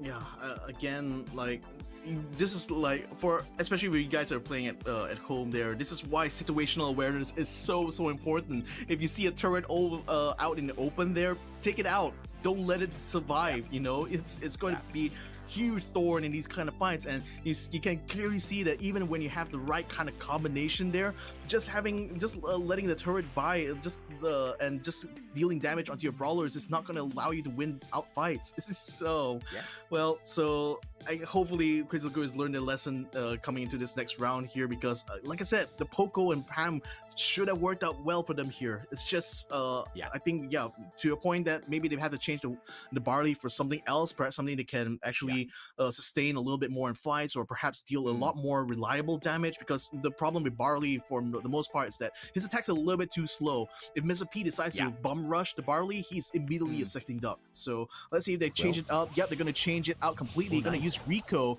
this time around along with Bell actually in the middle. So they're actually changing a lot here, bringing out, I think that's the Sandy, the Jesse on the right hand side here. So Crazy Good just going for something completely different in this round. I don't know about this particular combo because yes, bringing in that Rico is going to be quite effective on that left-hand side, but in terms of sustainability, it's going to be quite tough. Bell in that midsection is great, but Aaron bringing the Crow in. Can he go in for that shutdown? Needs to play this masterfully, trying to avoid those shots, and he does! But until that one final moment, Miria able to catch him off guard. Mopi, on the other hand, will be able to shut down Kuru. Wahochi holding on with a sliver of health more. But look at the hot zone and who's actually playing it. Icebarn, so solid. And with that Byron in that middle part of that map, it's going to be quite tough to shut them down. Yeah, Miria needs to be a little bit more on point with the shots though, but I think he's doing a pretty good job actually, trying to keep Aaron at bay. The problem is he's missing the shots a little bit too much, and the Crow of Aaron is actually quite good at dodging, surprisingly, so that's actually compounding the problem for Meanwhile, on the right-hand side though, looks like Mr. P is not going to be able to play much of a factor though. Oh, watch out though, Aaron tries to split them right in the middle. They manage to catch out a Bell, and they catch out a Rico as well. Oh my God. No! Oh, no one to contest this. Oh, no. I think Icebarn's gonna take the hot zone, and they do. Oh no. Oh no. The unthinkable has just happened. And I cannot believe exactly what Aaron pulled off. For the first time, I have seen a Crow playing distraction. And they knew exactly how much of damage the Crow can bring in. But here's the thing. The fear of that Crow kind of gave Icebarn the victory. And Crazy Lagoon, they feared that Crow so much that Rico paid way too much of attention on him. So much of attention so that Icebarn, they just stood on that hot zone all throughout that matchup. And that final victory, all too easy for them. Yeah, that jump felt a little bit too easy for Icebarn in that last bit. I really was hoping that the Crazy Goon was able to drag out the fight a little bit more, and I was slightly hoping for that when they changed out the lineup. But I think the change was a little bit too drastic. I felt they should have still stuck with the Poco and Pam. That still could have worked out there. The only thing was that they just needed to find a good answer to the Jesse that's on Icebarn's side. So they thought that, by bringing out the Bell and the Rico, that hopefully they'd be able to deal with that, but they didn't realize that the Crow was literally going to be the major counter there to the Rico and Bell play, because he can dodge very effectively, and that just completely threw Crazy Lagoon's game plan out of the window right off the bat, because when they realized they couldn't pin down the Crow, I think from that point on it was just damage control. And especially when you're going to be losing out a series like this, you don't want to be in a position where you're just trying to patch all these leads, trying to kind of like hold on while the odds are just overwhelming you. So yeah, I think that was still Icebarn, that was pretty much Crazy Lagoon's game to lose, and unfortunately that last lineup didn't quite work out for them. Yeah. And see, here's the unfortunate situation that has kind of, put the team of Crazy Lagoon in. They don't qualify through to the playoffs, Victor, and that's just the unfortunate situation, right? But here are the highlights of the particular matchup that Icebarn just once again took against them. It was a really good attempt from the side of Crazy Lagoon, but at the end of the day, it just wasn't enough, Victor. Yeah, I mean, again, using the Sandstorm a lot in this round here definitely has helped out, helped them try to gain control over that gem spawner. But I think eventually Icebarn was able to find some good fights here and there, and were able to take it back from Crazy Lagoon going into it. But frankly, the adaptations coming out from Crazy Lagoon's side was really great because they were able to switch out the heroes quite effectively again until they got to this Brawl Ball round. And I think this time around, Icebound was starting to show a little bit of their colors here, because it seemed like Icebound were a little bit better once they were able to find a bit of good fights here and there. And in fact, like by the time they got to the final few rounds here in this Brawl Ball, it seemed like they were practically toying around with their opponents.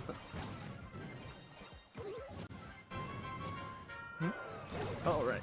So yeah, in any case, continue on this Brawl Ball round here. Icebound continued to dominate through and through here. So by the time we got to this bounty round here, it really became a much tighter fight here, because both Crazy Lagoon and Icebound decided to go for mirror matches, and this basically means that it came down to refinement of their plays in order to try to deal with a lot of the challenge that Icebound is bringing.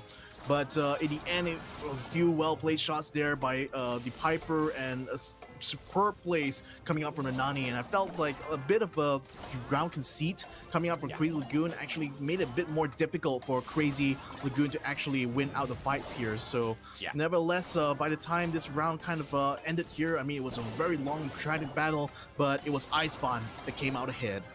Yeah, and this was just the mechanical outplay from the side of Icebound. But it was quite a good matchup. But when we moved on into the third, two hot zone, it was Mr. P making a majority of those plays on that right-hand side. He was just so annoying with his little robot. But when that Pam was brought into the match, I felt like Crazy Lagoon could have kind of pulled that victory off, but it just wasn't played to perfection, Victor.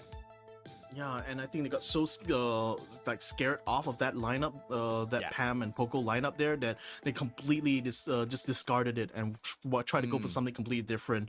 And I felt that was a bit of a mistake there for Crazy Lagoon, because I felt they should have stuck with the Pam and Poco. But hindsight is always 2020, and I can't really fault them for that moment there, because at that point, by that point, Icebound was already getting so comfortable in this matchup already, and that was kind of a dangerous thing to have, especially at this fourth round, because by that point Icebound already really understood the kind of play style and the patterns that Crazy Lagoon tend to go for. So they knew how to counteract it, they knew how to outplay and outmaneuver them a lot throughout the last map there. So by that point, Crazy Lagoon found themselves completely outplayed. So I mean, well played to Icebound's end.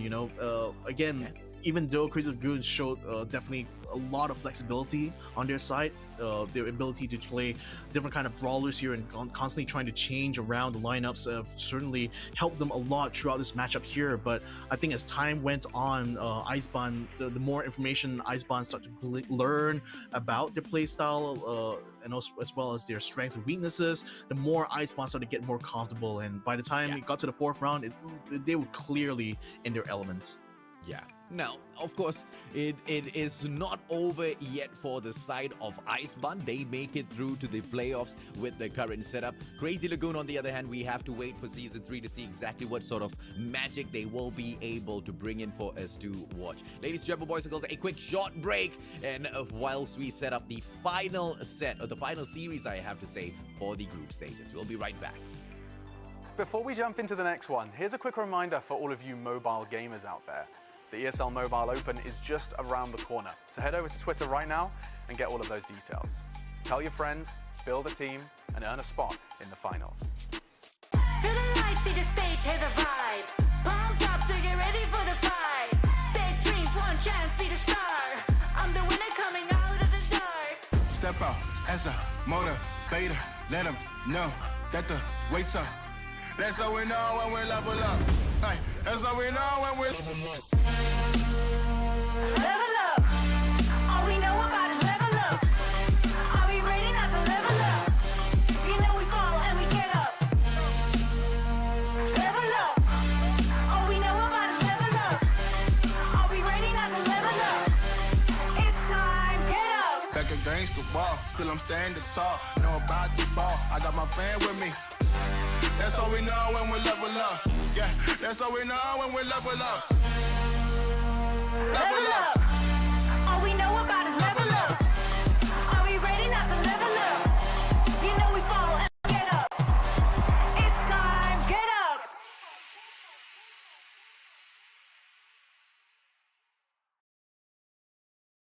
Nap time.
Before we jump into the next one, here's a quick reminder for all of you mobile gamers out there.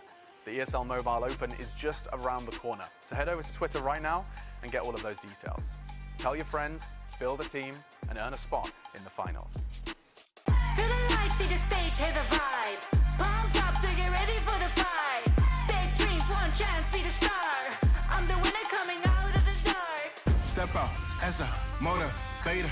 Let them know that the wait's up. That's how we know when we level up.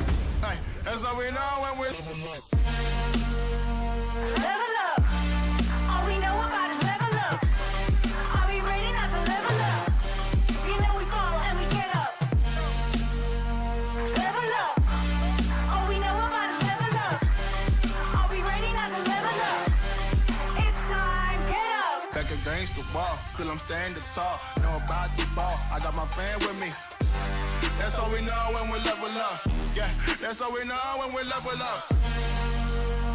Level up. All we know about is level up. Are we ready not to level up? You know we fall and we get up. It's time, get up.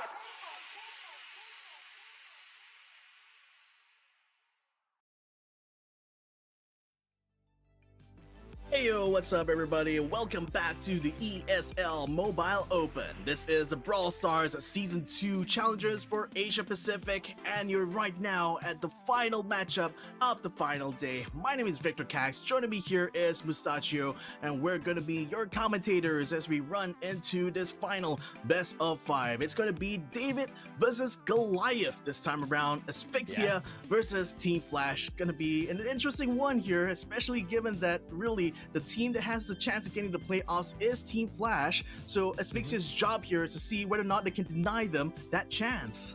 Yeah, and now, things are pretty much fixed up in here, Team Flash. There's no doubt whatsoever they should be able to bag a 3-0, but it's up to Asphyxia to prove us wrong. Because Asphyxia, this is a team that stepped into the competition and they absolutely stunned the crowd when they took a reverse sweep onto Crazy Lagoon. They got that 3-2, but ever since then, they haven't really been showing us the best side of themselves. Now, have they? Team Flash with the lineup of CZK, Response, as well as Wiggly. There's no doubt whatsoever that they will be able to punish Asphyxia if they don't show up at 100%, Victor. Yeah, I mean, you're talking about the team that won the Brawl Star World Finals in 2020, so you know they're up against some serious heavy hitters here in Team Flash. But nevertheless, the Asphyxia side has been definitely a story of the underdog story of Season 2 so far. I mean, these very young, very talented players are certainly going to have their mettle tested here against one of the very best. So these are the top picks and top bans here for Team Flash. They love to play the Sprout, they love to play the Stew, they love the Dynamite as well, though it's been quite rare to see Dynamite in a lot of matchups these days, though. And Team Flash, they like to ban out the Tick and Barley, so they don't like brawlers that tend to give you a lot of area control. So it's no question that Team Flash always love to be on the aggressive all the time.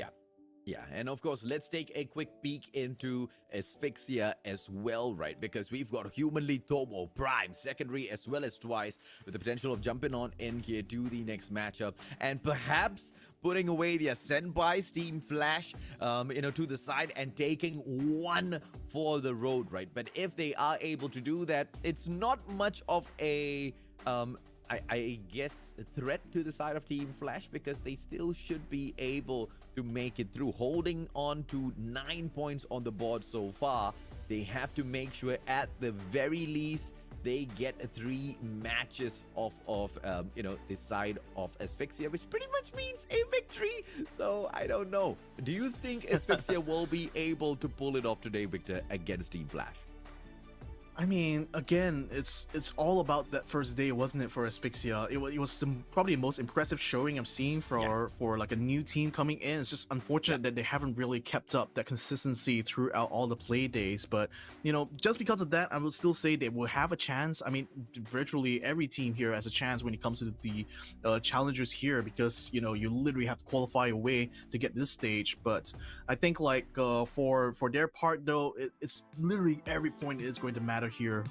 Every single round they're just gonna have to take it bit by bit, because they know that as long as they can just take one map away from Team Flash, it's already reducing their chances of getting into the playoffs by 50%. So wow, I mean, with those kind of odds there, you're not going to be looking so much at winning them outright. You're just going to be looking at where are the battles that you're able to take. Yeah, okay, so Asphyxia taking Meg as well as Ash out of the equation after what we've seen the mecha form of Meg kind of, bring on into these matchups. I guess they don't want to deal with that immense pressure or burst of advantage, or in terms of damage that Meg can bring on. Ash, to a certain degree, a similar situation as well. But Team Flash, they bring in the better bands, if you ask me. Brock as well as Byron. The biggest pain in terms of Brock as well as Byron is the range that they have. And Byron, we've kind of exactly how effective he is, especially in gem grab, where once you bring this guy into that mid segment of that map, he will be able to provide so much of support to the left and right hand side of the map, but be able to kind of dictate the pace as a whole. So great bans coming through from the side of Team Flash. Yeah, that's definitely a very good band there. That's literally going to make map number 3 very hard right off the bat. You know, you're not going to have your heals, even a gem grab round as well. You know, without a Byron, that means you're going to be very much limited to using either a Bell or Pam, even to try to go for the gem spawns, and that if you cannot really sustain the fights with those two brawlers, then you're pretty much finished actually in those first couple of maps. So yeah, I think Team Flash has already done quite well to do the bans quite well, but remember, like I said, I think Asphyxia's goal today isn't going to be to beat Team Flash outright. It's going to be about which map can they actually beat them. Is it going to be the first, second, or third? I think they probably will have the best chance in the Brawl Ball round here. But I think even a Gem Grab round, if they can somehow pull a good lineup out of there, again, Poco is still up on the table there, so they can still go for heavyweights plus Poco on the Gem Grab round if they want to, and that can certainly throw Team Flash for a loop. So let's see how this plays out. Again, I would tell the viewers at home that you're not going to be expecting to see Asphyxia win this matchup. I still feel that Team Flash will definitely win out in the long run, but it's just going to be a question of how many rounds can Asphyxia take away from Team Flash here, and how is that going to hurt their chances of getting to the playoffs. Yeah, from the get-go itself, you see the composition coming through. CZK bringing that Sandy in. You know that Sandstorm's going to be exactly what Flash looks for. But from the get-go, it just seems to be an absolute wipeout. They even take down the defenses off of the side of Asphyxia and Wiggly Spoo. CZK bringing out that Sandstorm right now, disabling the side of Asphyxia as they come in here with the pressure play. CZK backing away in the nick of time, not falling, but twice goes in there. Will be able to drop. The response picking up the 6th gem for the side of Team Flash. And this is the kind of start that we are expecting out of the ex-world champions. So this is really interesting because they're just basically using the Sandy play all throughout here, and it seems like they're quite even in this kind of matchup here. Now Flash is going to be forced out of the gem spawner here while Asphyxia tries to gain some control. Now the Sandstorm is going to be coming out yet again for Asphyxia's side, so it's only going to further allow Asphyxia to catch up in terms of gems. So they should be able to tie it up by the time the Sandstorm finishes here. But look at that, CZK tries to move up forward and try to kill off the secondary, but fails to actually follow through that kill. So now responsive Wiggly Spool are going to have to pull back here. Want to wait for the Sandy to come back up, but crucially going to allow the Sandy now to unleash her Sandstorm here. Now can Team Flash take over the Gen Spawner? They try to go on it twice. They do get kicked out the Sandy on the Asphyxia side, and now they have control over the Spawner. 7 gems in hand right now. They potentially could get 8, maybe even 9, so the countdown looks very imminent from Team Flash's side. Yeah, I am just absolutely shocked to see Asphyxia kind of flow in this match really well. Because, you know, they're kind of holding back Team Flash down here to an 8-8 now. Sandy once again pulling out that Sandstorm to perfection. But CZK, will he be able to play this pressure response? That might have just been enough for them. Asphyxia looking for the final gem in here. They cannot afford any mistakes. Secondary has to back away. Prime as well. The question is, will this flank from twice be pulled off well? CZK, he calls that out. He sees that coming, and Sandy will be able to pull out that Sandstorm once again. CZK with the pressure play, try to shut down Prime out of this equation. Secondary drop, and that's it. This is game for the side of Team Flash. Yeah, I don't think they'll be able to recover it from this point. Very well done from Flash's side. I mean, that Sandstorm play was just absolute timing perfection going on right over there. So, Asphyxia is going to have to try it again. But yeah, like I said, I think they're actually quite good. Actually, this this map here. So I think that if there's going to be one map that could have the potential to take away from Flash, it could be right here, actually. I don't know, man. I really don't know, because, you know, it was quite strong from the side of Team Flash, and they were really, I wouldn't say they were holding back, but it was quite surprising. I do have to agree with you in some parts. Asphyxia really did seem convincing, but it was the setup from CZK that seems to be so much more refined in comparison to Asphyxia and the way they play their own Sandy, right? Every single time CZK pulls out the Sandstorm, you know it is a moment where you're going to see see Team Flash go in there, bag those kills, bag those gems out of the spawner, and they're going to be able to back away as well. There's just that one point where CZK did go in for the dive and make that mistake, but apart from that, the guy had pretty much a solid match from end to end. And you potentially might just be seeing the MVP of multiple rounds in this CZK, in this Sandy play that he brings into this matchup, right? I see them, not really going in for much of an adjustment later on, but then again, we've almost never been able to kind of pinpoint exactly what Team Flash's play is going to be in these matchups. They always know how to switch it up and how to confuse the enemies, and Asphyxia, I don't think they're going to be spared off that play. Of course not. I mean, I would fully say that, if this does go the whole 9 yards, Team Flash will still win regardless, because it's just that the level of coordination they have on their team, the amount of experience they have between all three of their members, and combined with that, the size of their war chest. I mean, with a lot of the other teams, much less Asphyxia, who this is literally the first season where they actually made it to the challengers, so you cannot really place that high of an expectation onto them. But I think the fact that there's not that kind of pressure for them to actually beat Team Flash that could work to their advantage. Like I said, they don't actually have to go for the outright wins. They just have to find the battles they can actually take on themselves. So showing that they can still handle their own here in a Sandy versus Sandy kind of matchup does give me inspire a lot of confidence in me, to be honest, that that there's definitely that chance that the Asphyxia can just find a random like round or two against Team Flash here. So again, I'm rooting for them in just that regard, though. I still feel that at the end of the day, Team Flash is still vastly superior as a competitor here compared to Asphyxia. I think it's a very easy question to answer there. Yeah, I mean, it's just an unfortunate situation that has kind of boiled down for the side of Asphyxia. We kind of had a conversation on this earlier on as well, Victor, where, it's just unfortunate for them. But it's the first time. It's the first time we have set our eyes on them. And for a team that has stepped in here for the first time, in your own words, Victor, what they've managed to achieve for themselves, monumental in the competition. And on that note, look at Asphyxia, man. They start the countdown from early on. What in the world is going on? I think we just joined the match a little bit late, though, so unfortunately we just saw the Asphyxia literally take the entirety of Team Flash's gems and just won out the round. I think we're definitely going to need a bit of a replay, actually, to break down what exactly happened there, because it just seems like, from what I could gather there, that Asphyxia and Team Flash were trading gems a lot throughout that round there, and just one really good fight there allowed Asphyxia to actually take control of all the gems all of a sudden. So well, it's a little bit awkward there that we joined in the match a little bit late, but a win is still a win, though. Asphyxia, they took the round. Yeah. Amen. I mean, but you kind of already hit the nail on the head where you mentioned where even if we do take this game all the way down to the end, the probability of Team Flash kind of bagging the victory in here is definitely that.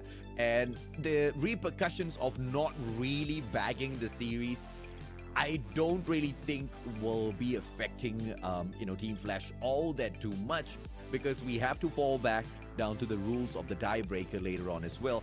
And, when we compare the head-to-head between Team Kicks as well as Team Flash has managed to win the 3-0 against Kicks early on in the competition already. So they kind of, puts Team Flash ahead. They're not really in a position where they are super pressured in the competition to go out with a super good streak.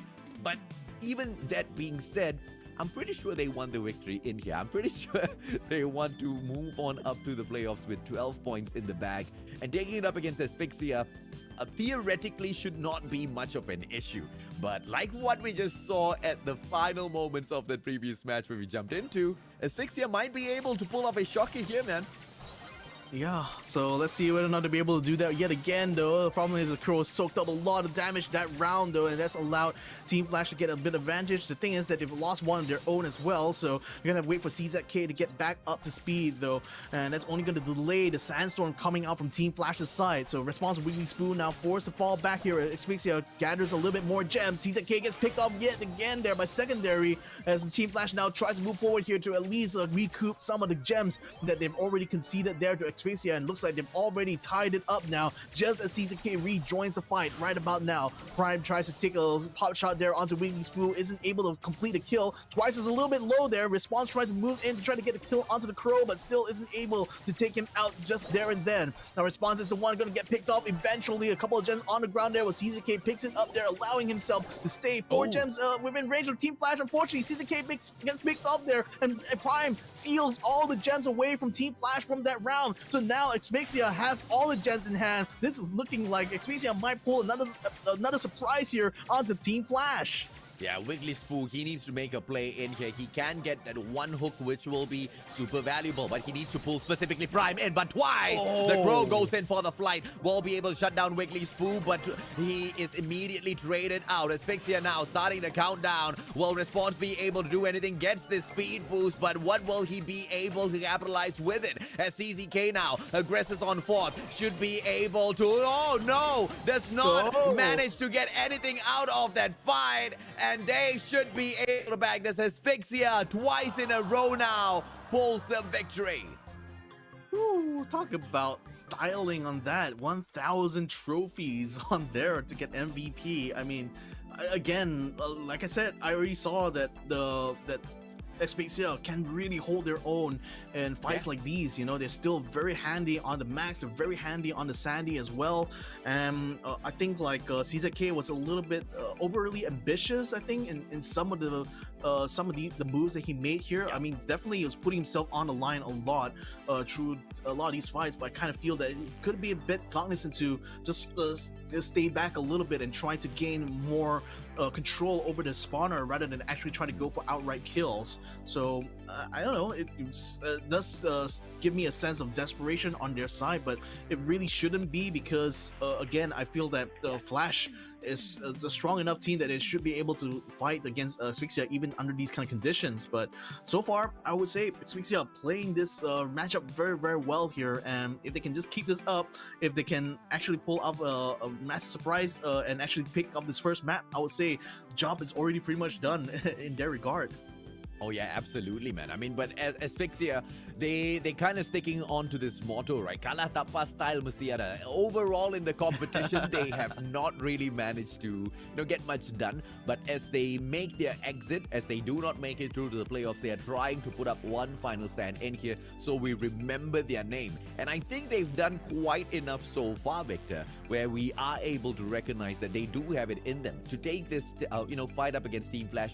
Even if they do kind of bag the victory in here today, they still don't manage to get much off of for themselves. They don't make it through to the playoffs. But in terms of showing exactly what the team is capable of doing at a stage like this, I think they've managed to prove themselves already, right? Especially with the play on that Crow. I think mechanical supremacy definitely is there for Asphyxia. But for how long can they actually hold on?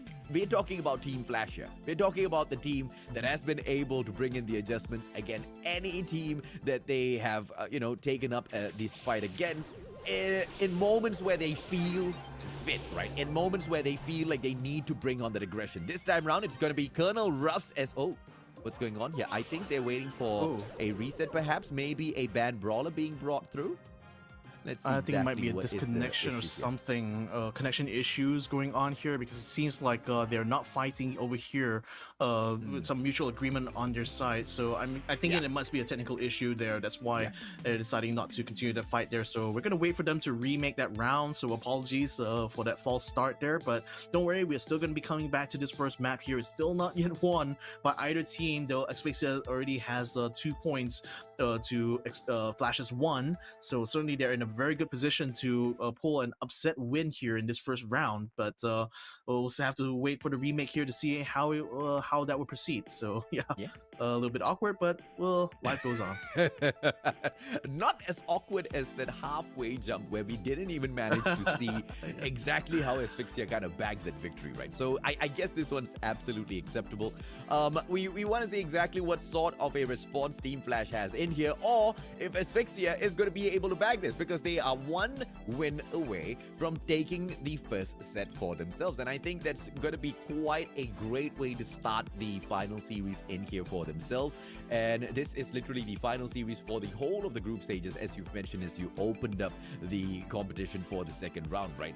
Team Flash taking the fight up against Asphyxia. You know, you kind of have your money on Team Flash, and I understand exactly why, Victor. Only a very, very silly man will not have his money on Team Flash in a situation like this. But Asphyxia, they kind of are shocking us with the double in here, man. Maybe, just maybe, they might be able to steal this all the way back home. Let's see exactly what they've got in here. But in terms of the composition, though, what do you feel like Asphyxia is doing right here to take the fight against Team Flash, Victor? Just basically by not overly varying the lineup too much. I think they're just keeping things very, very tight and controlled. So at least every single fight, they know exactly what the game plan is. They don't necessarily have to kind of like throw the game plan out the window and go for something completely different. So I think that's definitely working out well, because it allows them not only to refine their tactics going into this matchup here, but also to improve the more matchups they do on the same lineup here. So again, the main thing I'm thinking about is that even though Asphyxia has sustained many losses all throughout these challenges here, the one thing you got to consider is that teams will definitely learn a lot more actually from losses compared to wins. So I feel that Asphyxia has definitely grown quite a bit from the experience of playing here in challengers, that they're definitely applying a lot of that into this final, like literally the final matchup that they're ever going to have in season 2 here. So it's quite bittersweet that unfortunately that they literally are just only playing for their personal pride at this point, because there's still no chance for them to get into playoffs. But seeing them being able to hold their own against Team Flash certainly does show that this is a team that has a lot of potential. So I think this certainly it would be very exciting to see if Asphyxia is able to join us once again for season 3, because I feel that they definitely have a lot more to offer here than what we're currently seeing. I think we might just be able to see them do exactly that, man. I mean, throughout this whole competition in the group stages, Asphyxia has, tried many a times to overcome the challenges, and the only challenge that they managed to overcome once again was on that first day against Crazy Lagoon. But they've come close, just like this matchup against Team Flash. They are coming quite close to wrapping up a big battle. Let's see if or not they can do exactly that, because to your point, it is all about that setup in season 3, right? Asphyxia, they've done quite a lot as a brand new name, a new brand stepping on into this ESL Mobile Open, and now into the challenge to show us exactly what they've got.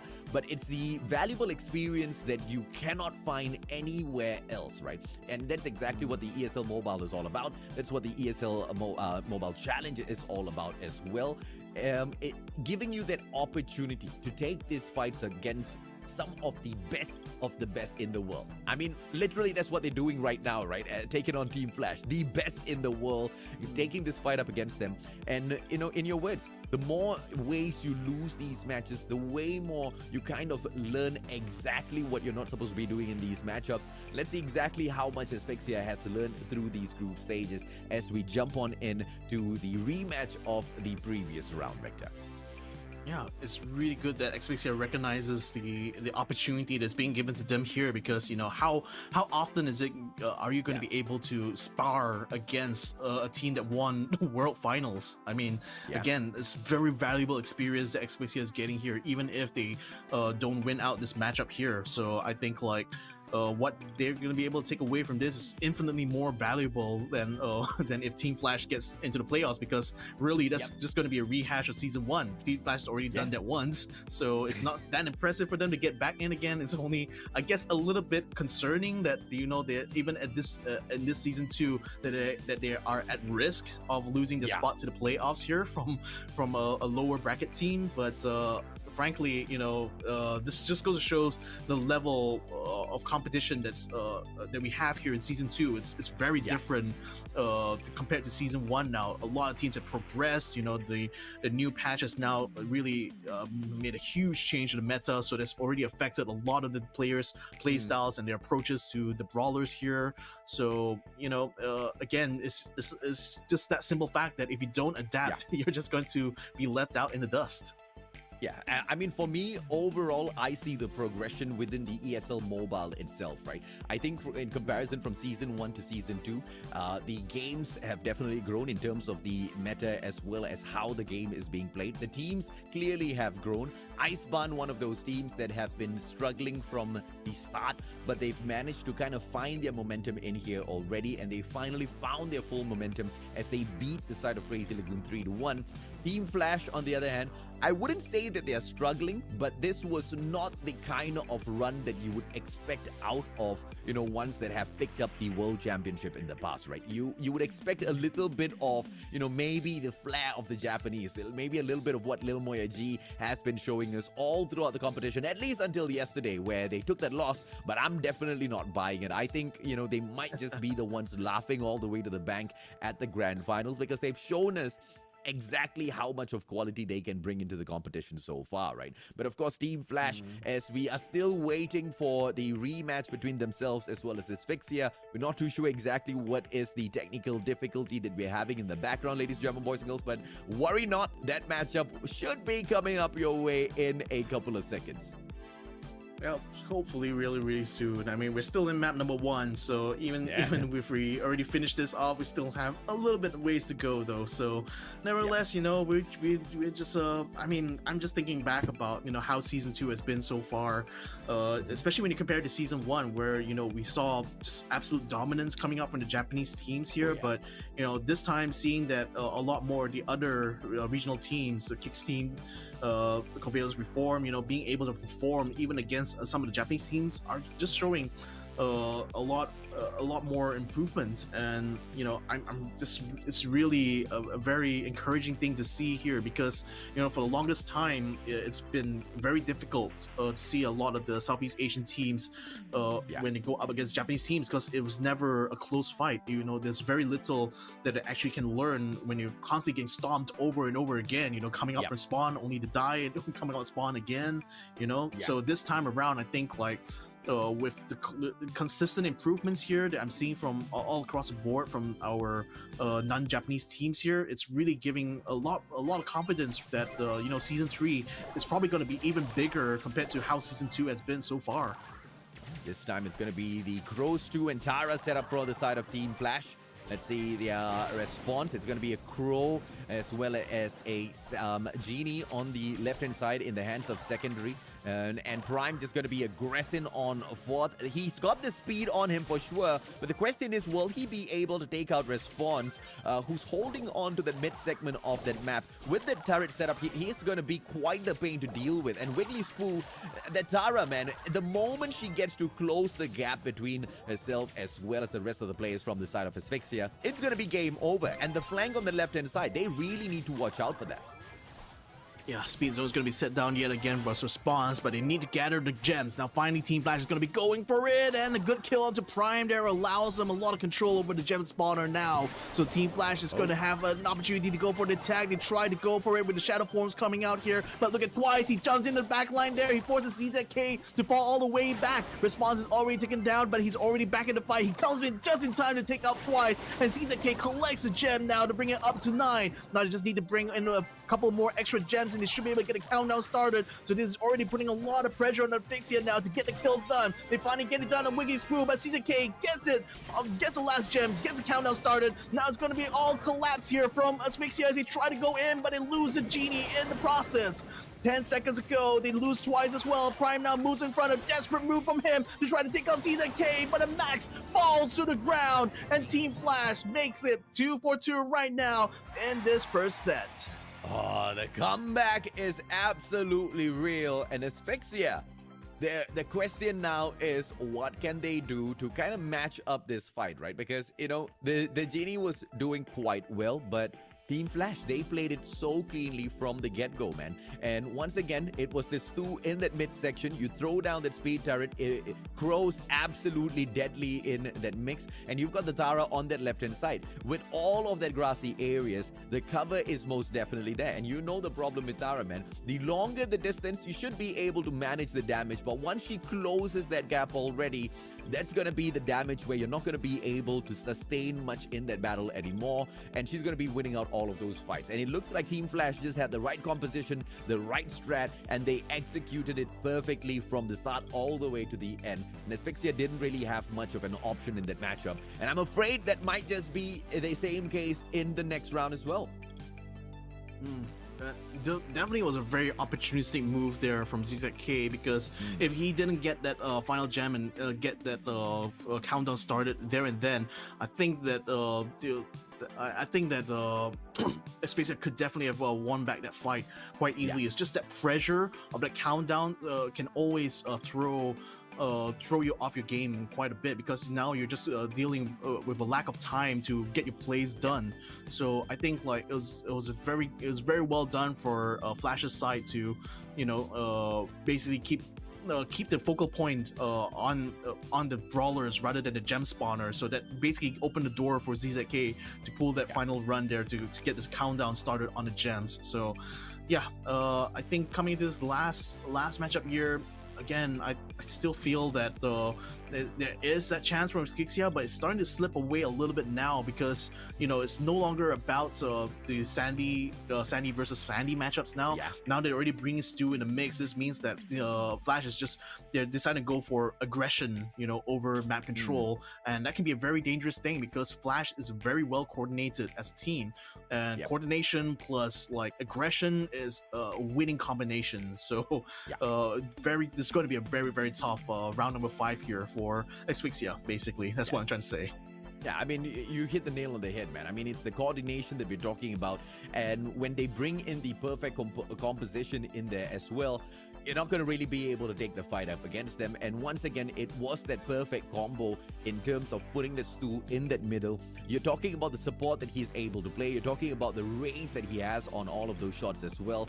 And they just played that to perfection. But Asphyxia, of course, what will be the adjustments? You see, if it's not broken, you don't fix it. And Flash not fixing anything at all. But perhaps a mirror? No mirror coming through. Rico will be brought forth on the other side. Prime does manage to drop Wiggly Spoo, and perhaps this is the opener that they need. Tara being played really well.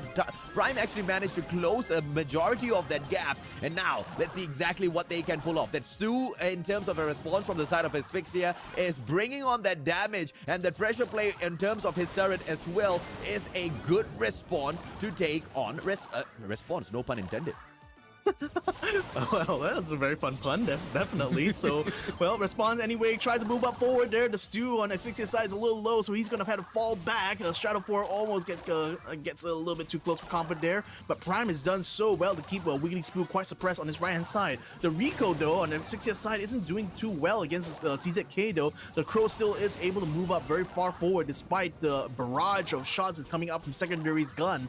So, in the meantime, it's still a very tight matchup here. I mean, Team Flash still has 6 gems to Asphyxia's 5 right about now. CZK tries to jump over there, gets a kill down to the secondary, so now a door is open on the right-hand side. Can Wiggly Spoo use his opportunity now to take down Prime? Unfortunately, they are focusing on the twice. Ooh, the Stu is already taken down and the gems are on the ground. Secondary picks it up there, so at least Asphyxia still is able to stay in the fight. But Response already has 8 gems. They are able to trade out there to take out Prime, but still, it's going to be all about the gems now as Response picks up another one, bring it up to 9. Now it's going to be 10 here as Blue Team has started the countdown 15 seconds ago. Can Asphyxia pull off the final kill? They have to be able to collapse in here because, again, CZK moves up forward here to prevent Secondary being able to go a little bit too far forward. Finally, Crow gets taken down. Now needs to aim onto Response. One final shot. Doesn't quite make it though. It looks like Team Flash finally takes set number 1, but man, that was quite the fight in order for them to bring it home. Yeah, it really was unfortunate towards the very end. Stu played on the side of Team Flash was just way too good. The turret placement was quite honestly mirrored up, but we all saw exactly who was the more aggressive Stu, right? But I feel like, in terms of that play on Tara, Asphyxia had those pressure play on that left-hand side, and they were pushing Team Flash back. They were winning that fight up. But, if you look on the right-hand side, the Rico, the pressure just did not happen, man. The Crow just kept going in there for the dive, and every single time he jumped on in, he got the kill for himself. And we're talking about the Stu and Crow combo on that right-hand side, which was just so effective. If Crow was not effective on his own already, right, Victor? That's the thing. I think like the big mistake, or rather, I wouldn't even say it's a big mistake necessarily. It's just that Rico is definitely a lot more stronger if the maps are less open. He's definitely much better where things are a little bit more narrower, where there's a lot more obstacles for his shots to ricochet off of. So I think it's just because there's too much area to cover there that it's way too easy for Crow to find gaps in that defense on the right hand side. So it may be a little bit better if he went for a sharpshooter instead, like even using a Piper or a Bell there to just nail down CZK. But again, that's also a very tricky thing to do, and I don't even think that the best shooters here in Brawl Stars necessarily be able to nail down a CZK that's literally on fire. So a CZK that's on fire on top of being provided with that speed boost from this too, right? And that just makes him eternally more untouchable. And Rico, you kind of hit the nail on the head there. It's just way too open, and it's not impossible. You do get a little bit of extra damage each and every single time you do get the ricochet off, but you also need to really be able to, I guess, identify exactly where that final bullet is going to land, and you need to a certain degree make sure you're able to anticipate the movement of your opponents. But with CZK, his movement, that speed boost, he was just absolutely untouchable. This time around, CZK playing that Sandy once again. Sandstorm time a little bit later on. As CZK drops secondary, the spike gets taken out, and the opportunity for Stu to aggress on fourth. He tries to go on, and he will be able to drop twice out of the equation. Pass on to CZK now, and they won't be able. Secondary, what a save with his life on the line. That was a little too close to comfort there. Good thing Twice is going to be able to come up, but unfortunately he's all alone now. Yep, no way he's going to be able to block the goal that time. Wiggly Spoo with the score, brings it 1-0 now, but still plenty of time for Asphyxia to bring the attack back.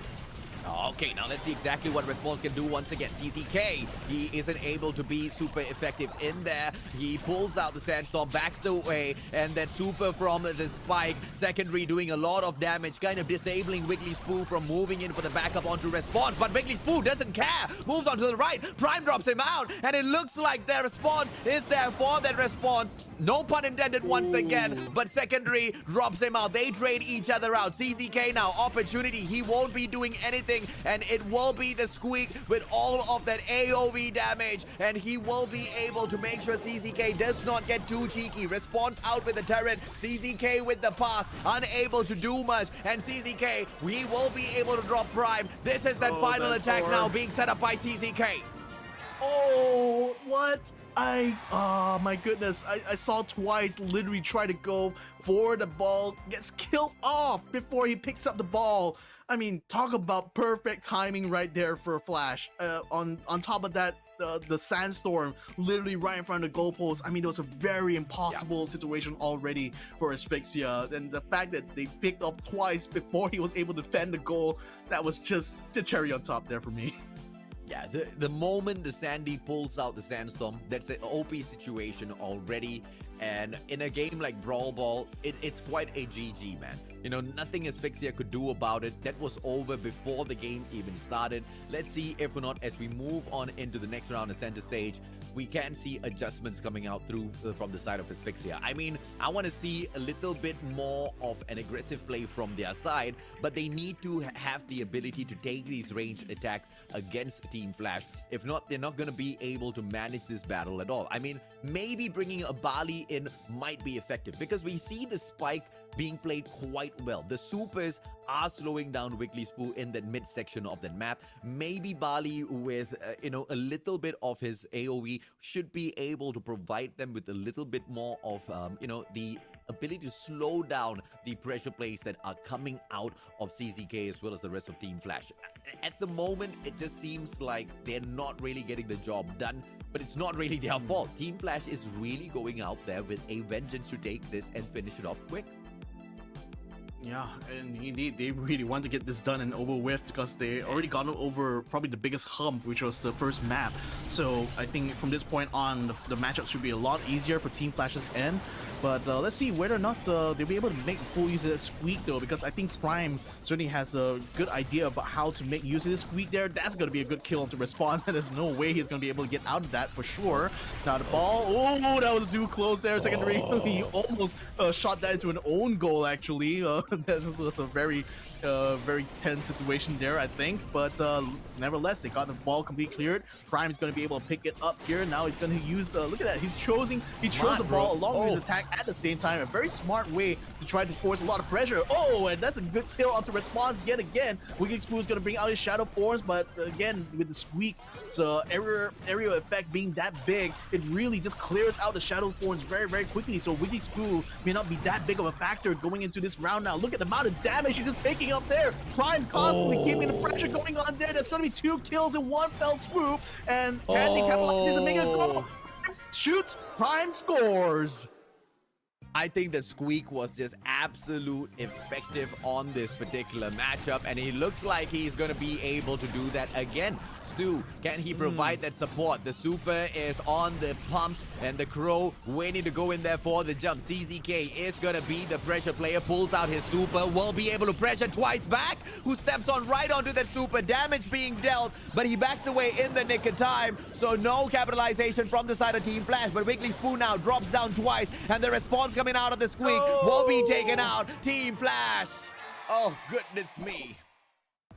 Oh, well, that didn't work out that well that time, and I think it was just basically down to, the Prime not being able to support the other 2 brawlers. So he pretty much is pulling his own kind of game here, which is basically spamming his attacks and making sure that he's taking control of the map. Oh, but CZK takes him out though. So now it's going to be up to the Crow as well as the Stu now to try to maintain control over the pitch here. So Flash is just taking this very, very methodically. They take out the Stu first. Now they're going to try to force the pressure onto secondary. That's going to be a very good position there for Presperons. He moves up very far forward here. He's going on the prop. Can he get a kill done? No. One last shot. Didn't quite make it though. But twice still takes a lot of damage. The door is wide open. CZK gets the ball. He shoots. He scores. The second round goes to Team Flash.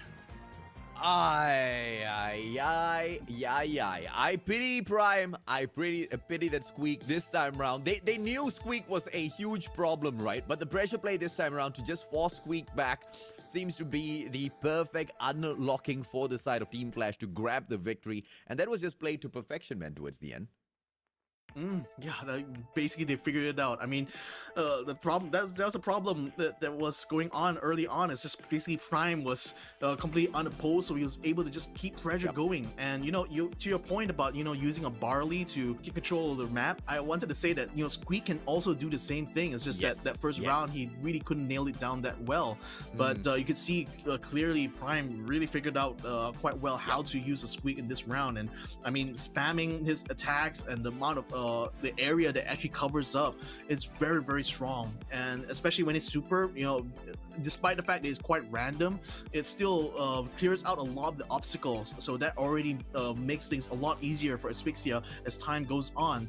And it's just that, Flash quickly figured out that, okay, this Squeak is really becoming a real pain in our butts right now. Let's get rid of him. And Response immediately jumped in there and got that done. So, I mean, it's just off of that, again, just remove the Squeak from the equation, and basically Asphyxia was really easy pickings from that point onwards.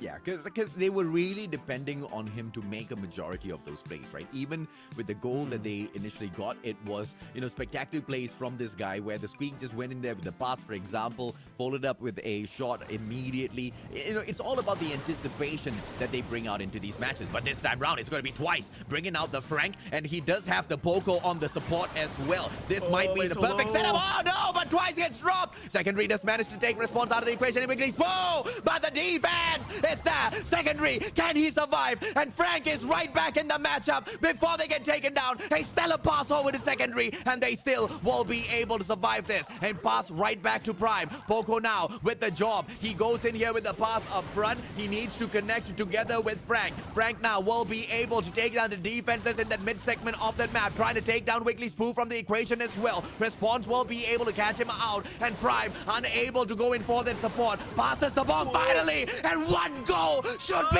able to secure it, and they take it.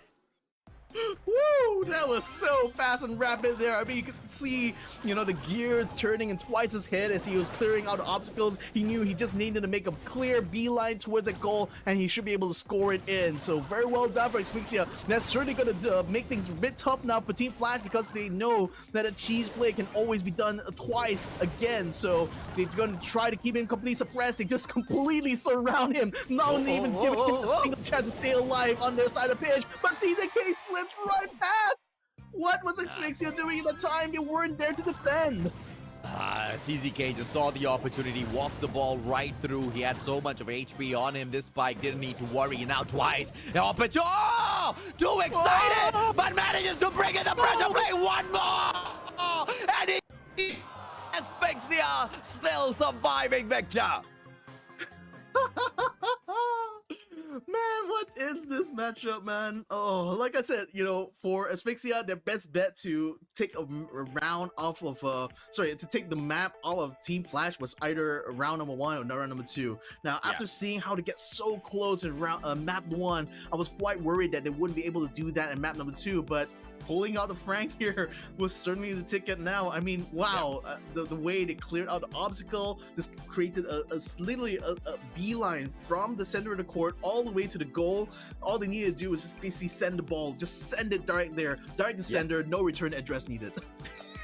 And they went in there for the overkill, bro. They sent the Frank in with the Poco support. I mean, he already had the sustainability. The guy was just an absolute tank in the mid segment of the area. But Poco didn't really need to do much of that supporting because Frank was just all on his own, getting a majority of this job done. And it's not enough of pressure was placed on this brawler right now. Let's see exactly what we will be able to see Team Flash bring in here as an adjustment, because there's absolutely no way they want to drop ball. But I don't think it's gonna be in their hands. If Asphyxia is as sharp as they were in that previous round, we might just see them bag this and force a ring of fire play at hot zone later on. Yeah, they have to maximize on high damage brawlers now. I mean, that's the thing. I mean, like I said, even if Poco wasn't a factor there, the Frank can still sustain quite well because of his 10k HP. So he's you literally have to gang up on him, just like how Team Flash did in order to take down the Frank in one fell swoop. So add to having Poco having super in that situation, it can be very difficult to deal with that Frank. So again, it's all about fast plays for Asphyxia. The problem with Asphyxia's lineup here is that they cannot sustain if this match goes for longer than a minute. So again, it's a very risky kind of move, I gotta say, from Asphyxia's side. But if they can pull it off again, it's going to work wonders for them. But nope, looks like they're going to be going for a Stu and Sandy this time round. So it's going to be standard play in this round. Yep, Ems brought out as well. In terms of the area coverage, that Ems should just be exactly what they need. Secondary on the Sandstorm play later on needs to be able to hit them to perfection. I really see Asphyxia able to make a comeback here with this particular lineup. They should be able to play all of this pressure. Prime! Immediately with that interception. So crucial. Will be able to take the fight. Oh no! Oh, it just all fell apart so rapidly there. I mean, once the Sandy got taken down, there was basically no one to set up the Sandstorm to defend, and basically at that point, the Ems and the Stu were just sitting ducks. So Flash now having a 1-point advantage. This is a very dangerous situation now for Asphyxia. They cannot afford to let their lineup fall back like that. Ems is taking a lot of damage. Prime gets taken out, spawns. The door is open yet again. Sandstorm this time is going to be brought out, but can they survive though? Secondary gets taken out. Twice falls back to the goal. He's going to try to defend here. Wiggy Screw trying to find a way, but can't quite get past obstacle before he loses his life. A little bit of a heart attack moment there for Asphyxia, but they still are able to breathe a little bit easier as the ball is on the other side of the pitch. Well, it just proves to be the Sandstorm just way too OP in Brawl Stars at the moment. Wiggly Spoo trying to play that pressure. The Stara needs to just close this gap if she wants to be a little bit more effective. Wiggly Spoo knows that, but unfortunately, Stu's just way too fast, placing the pressure on the left and right hand side of this barrier, not allowing Response to come out there. But Wiggly Spoo trading out that spot with Response. That is the perfect comeback to take this fight up against Rise! And Response shuts him down. This is the time for Team Flash to now aggress up. Watch out for CZK though. He's very far forward and is able to take out the M. So that's already opening the door wide open. Oh my goodness, Picking Spoon is already taken down as well as twice, but Response picks up the ball yet again. Secondary respawns in, brings in the Sandstorm just in the nick of time. That forces Flash now to fall back. 15 seconds to go. It's still one goal in favor of Team Flash. Again, Asphyxia needs to get control for this round, but again, Response making himself very, very scarce on the map right now. Takes another kill onto twice. 3 seconds to go. Response finally gets taken down, but it is all over. Team Flash takes the second set here at 3-2-1. I cannot believe what we just saw because, quite honestly, Secondary, if only he had played that a little bit more stellar, I think they could have bagged this. I think they could have pushed it into round number 5 for this set. But ultimately, obviously, Team Flash would have, finished it off eventually. But I think they had a little bit more of room to show exactly what they're capable of doing, especially with that Sandy play, right? We've seen exactly how OP those Sandstorms have been. And most of the time, the Sandstorm was used in this circumstance by Asphyxia was on the defensive. Whenever CZK pulls out his Sandy, we see on how the Sandstorm is pulled out on the offensive and how effective it is, especially in Brawl Ball. That just wasn't played at all by the side of Asphyxia, unfortunately.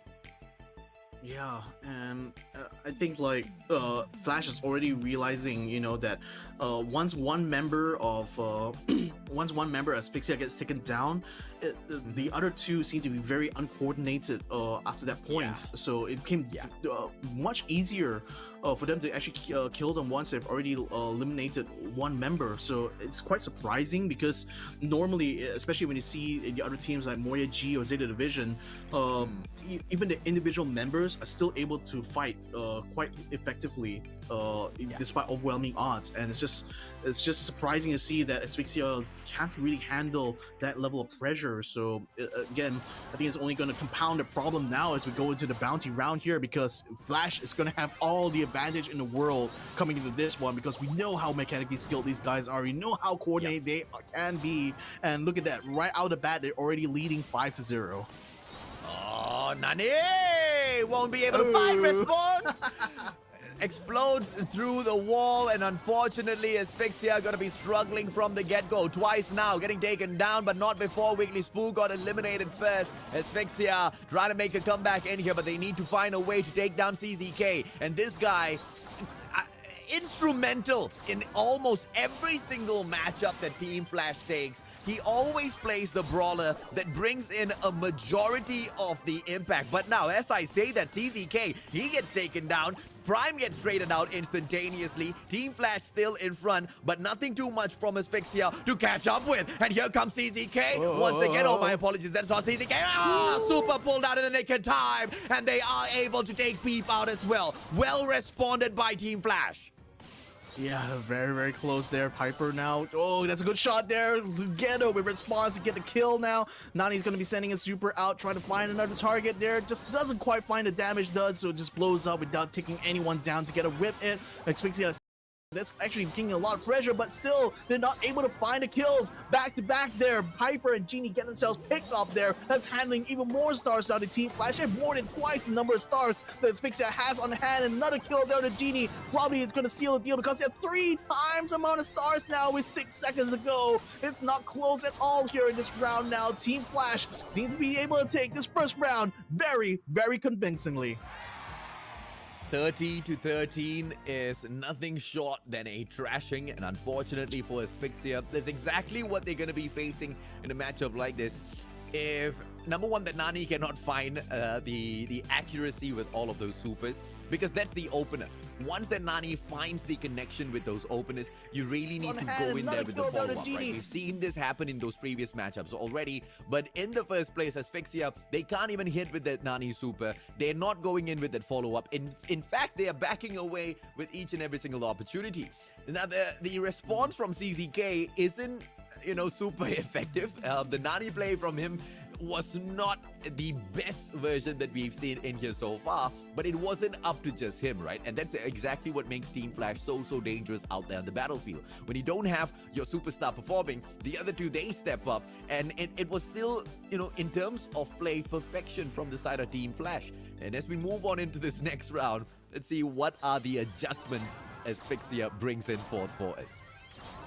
Well, doesn't look like much adjustment. I can only see the Nani and the Piper, and they're going to be bringing out the Bell as well, so that's a little bit different this time around. Yeah. Let's see if Secondary can nail the shots though. He nails one onto Response, but no follow-up that time though. Wiggly Spool is still around and still is able to bring in the heal and brings the Piper back up at speed very rapidly.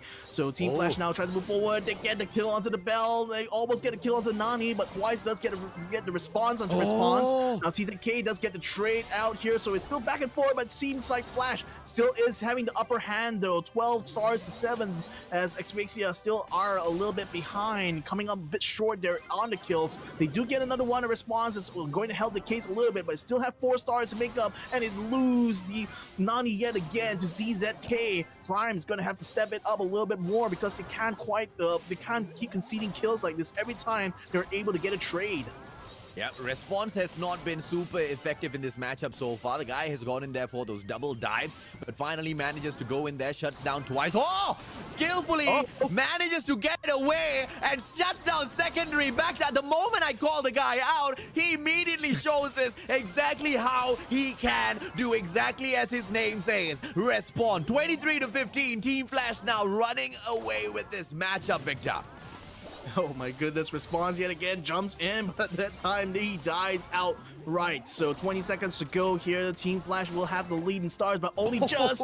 And yet again, Response conceded himself to give more stars away. Secondary is going to get picked up by CZK. That's going to give a slim lead right now. A 5-star lead here for Team Flash's Response. Jumps in for the up team time, concedes it yet again. A 3-star difference, but Wiggly Spool finally gets a kill on the Prime. But that is going to be enough though. But that was really coming down to the wire though. In the final few seconds, 2 stars was the difference there between Team Flash and Asphyxia, but Team Flash was still able to take it in the end. I guess the biggest disappointment here in this day for me in terms of Asphyxia is them banning out Meg. But apart from that, I think they've kind of, you know, showed us exactly what they're capable of doing. I mean, great fights taken up against Team Flash, but like you have already mentioned at the start of this particular series, it's more of an opportunity for them to see exactly how much they can drag out of the ex-World Champions, and I think they're doing quite well. In terms of the mechanical capabilities of Team Flash to bag this round after round, you know, no surprise at all, right? But I really like the adjustment of that Bell being brought through. I think Secondary has got an idea here. It's just that those shots need to be hit a little bit more accurately. Maybe this will be the round that Asphyxia finds that. Let's see exactly what they can achieve. Yeah, well, unfortunately, Twice is going to be the first one to be picked off there. That's already handing a 2-star lead, but Prime does get the kill onto Respawn, so now they're keeping things very close. Nani tries to send a super out, gets the kill onto Twice. So again, they're just going to be back and forth with this all day long. Prime gets a kill onto Respawn. Can they get a trade onto Bell? Yes, they do. So it's still a 2-star lead for Team Flash even at this juncture. 8-6 so far, with the blue star being on the Singaporean. Oh, sorry, they're both Singaporean teams actually. They're both. Team Flash will have the advantage though with the blue star in hand, so that's going to break the tie somewhat if they can't get another kill here. But just like that, gets another trade. It's still going to be 10 for 10 right now with 1 minute to go, so it's very much a closer match here compared to the rest of the Brownie rounds. And finally, Asphyxia actually gets a very good lead up, getting 2 kills out of CZK and Response. It's actually going up to 10 stars now. Asphyxia having a really good position here. They're going to be able to keep the aggression going as they keep Team Flash contained within their side of the spawn. Response is going to get picked up for the team time. Is handing a lot of stars now to Prime. CZK and Wiggly Spool desperate to try to keep control here. Response jumping back in here. Is he going to get taken out yet again? One more shot will be able to do it. Super! Oh, that's going to be Twice getting taken out yet again. Oh, but now they just need to aim for Prime. The problem is this guy just a little too slick. 15 seconds now to go. Question is, are they going to be able to fight him? Oh, the naughty super comes through once again. And this is all over. Asphyxia, they bag it, but they don't make a comeback just yet. They set one up. Let's see if or not they can keep up the pressure. 34 to 23, dropping a little bit of the performance in towards the end of that matchup. But overall, they've managed to bag it and, stay alive, at least for a little bit longer. I'm a bit concerned about the way Response was playing. It kind of felt like he was phoning it in, like literally just running straight into the middle of the map and getting himself caught out every single time. So I don't know. It just gives me a little bit of sense that Team Flash is already getting a little bit too relaxed now. I mean, again, they know that this is definitely a matchup that's going to favor them massively here, but to see them kind of like falter a little bit here, it's a little bit strange to see. But I mean, then again, they're already 2 maps ahead, so what's going to be one map conceded at this point now, right? Yeah, and I think it was just the side of Team Flash not wanting to finish this off a little bit too fast. But I think they might be able to give you exactly what you want. Response flying away. This time the guy doesn't fall, takes an initial takedown with the blue star in his hands as well. Exactly what will his Piper be able to do? The Piper loses the blue star. That's pulling the 3 stars on their side. The question is, can they fight this into round number 5? Response steps up once again. This time we'll be able to find Prime secondary dropped as well. And now the 10 star on the side from Team Flash. They make that comeback a little bit too soon. You can see how far forward Team Flash is moving here. They're keeping Asphyxia contained. They don't want to leave anything to chance now. One shot to do, secondary to take him down. Can I get another one? Is the Piper to take him out? Ooh, look at the dodging. Look at the sidestepping that the Piper was able to do. Staying alive all throughout that, but still, Team Flash has the lead in stars. 11 stars in the lead so far. That's looking very, very close there for Prime. Oh, one more shot there. That should have almost taken down the Bell, but somehow Bell still survives on. Twice now going to try to move up onto CZK. That's putting him a little bit in harm's way there against Wiggly Spoo and Response. Now moving up here, secondary does have his shield up. He's trying to aim for CZK, misses his first shot as the Piper tries to move up and try to get the shots done onto Response as well. But look at that, they're still missing a lot of it. Response is able to bring super out of it, dodge out of the way. CZK gets blasted. Can I get one more shot though? Look at that, they're very, very low. They're trying to move up there, trying to get the shots out at the same time, but still missing by a country mile. Not able to get the stars back. Asphyxia looking very much out on alert. 20 seconds to go. That super comes in. Doesn't try to take out twice, but he still gets a trade of response anyway.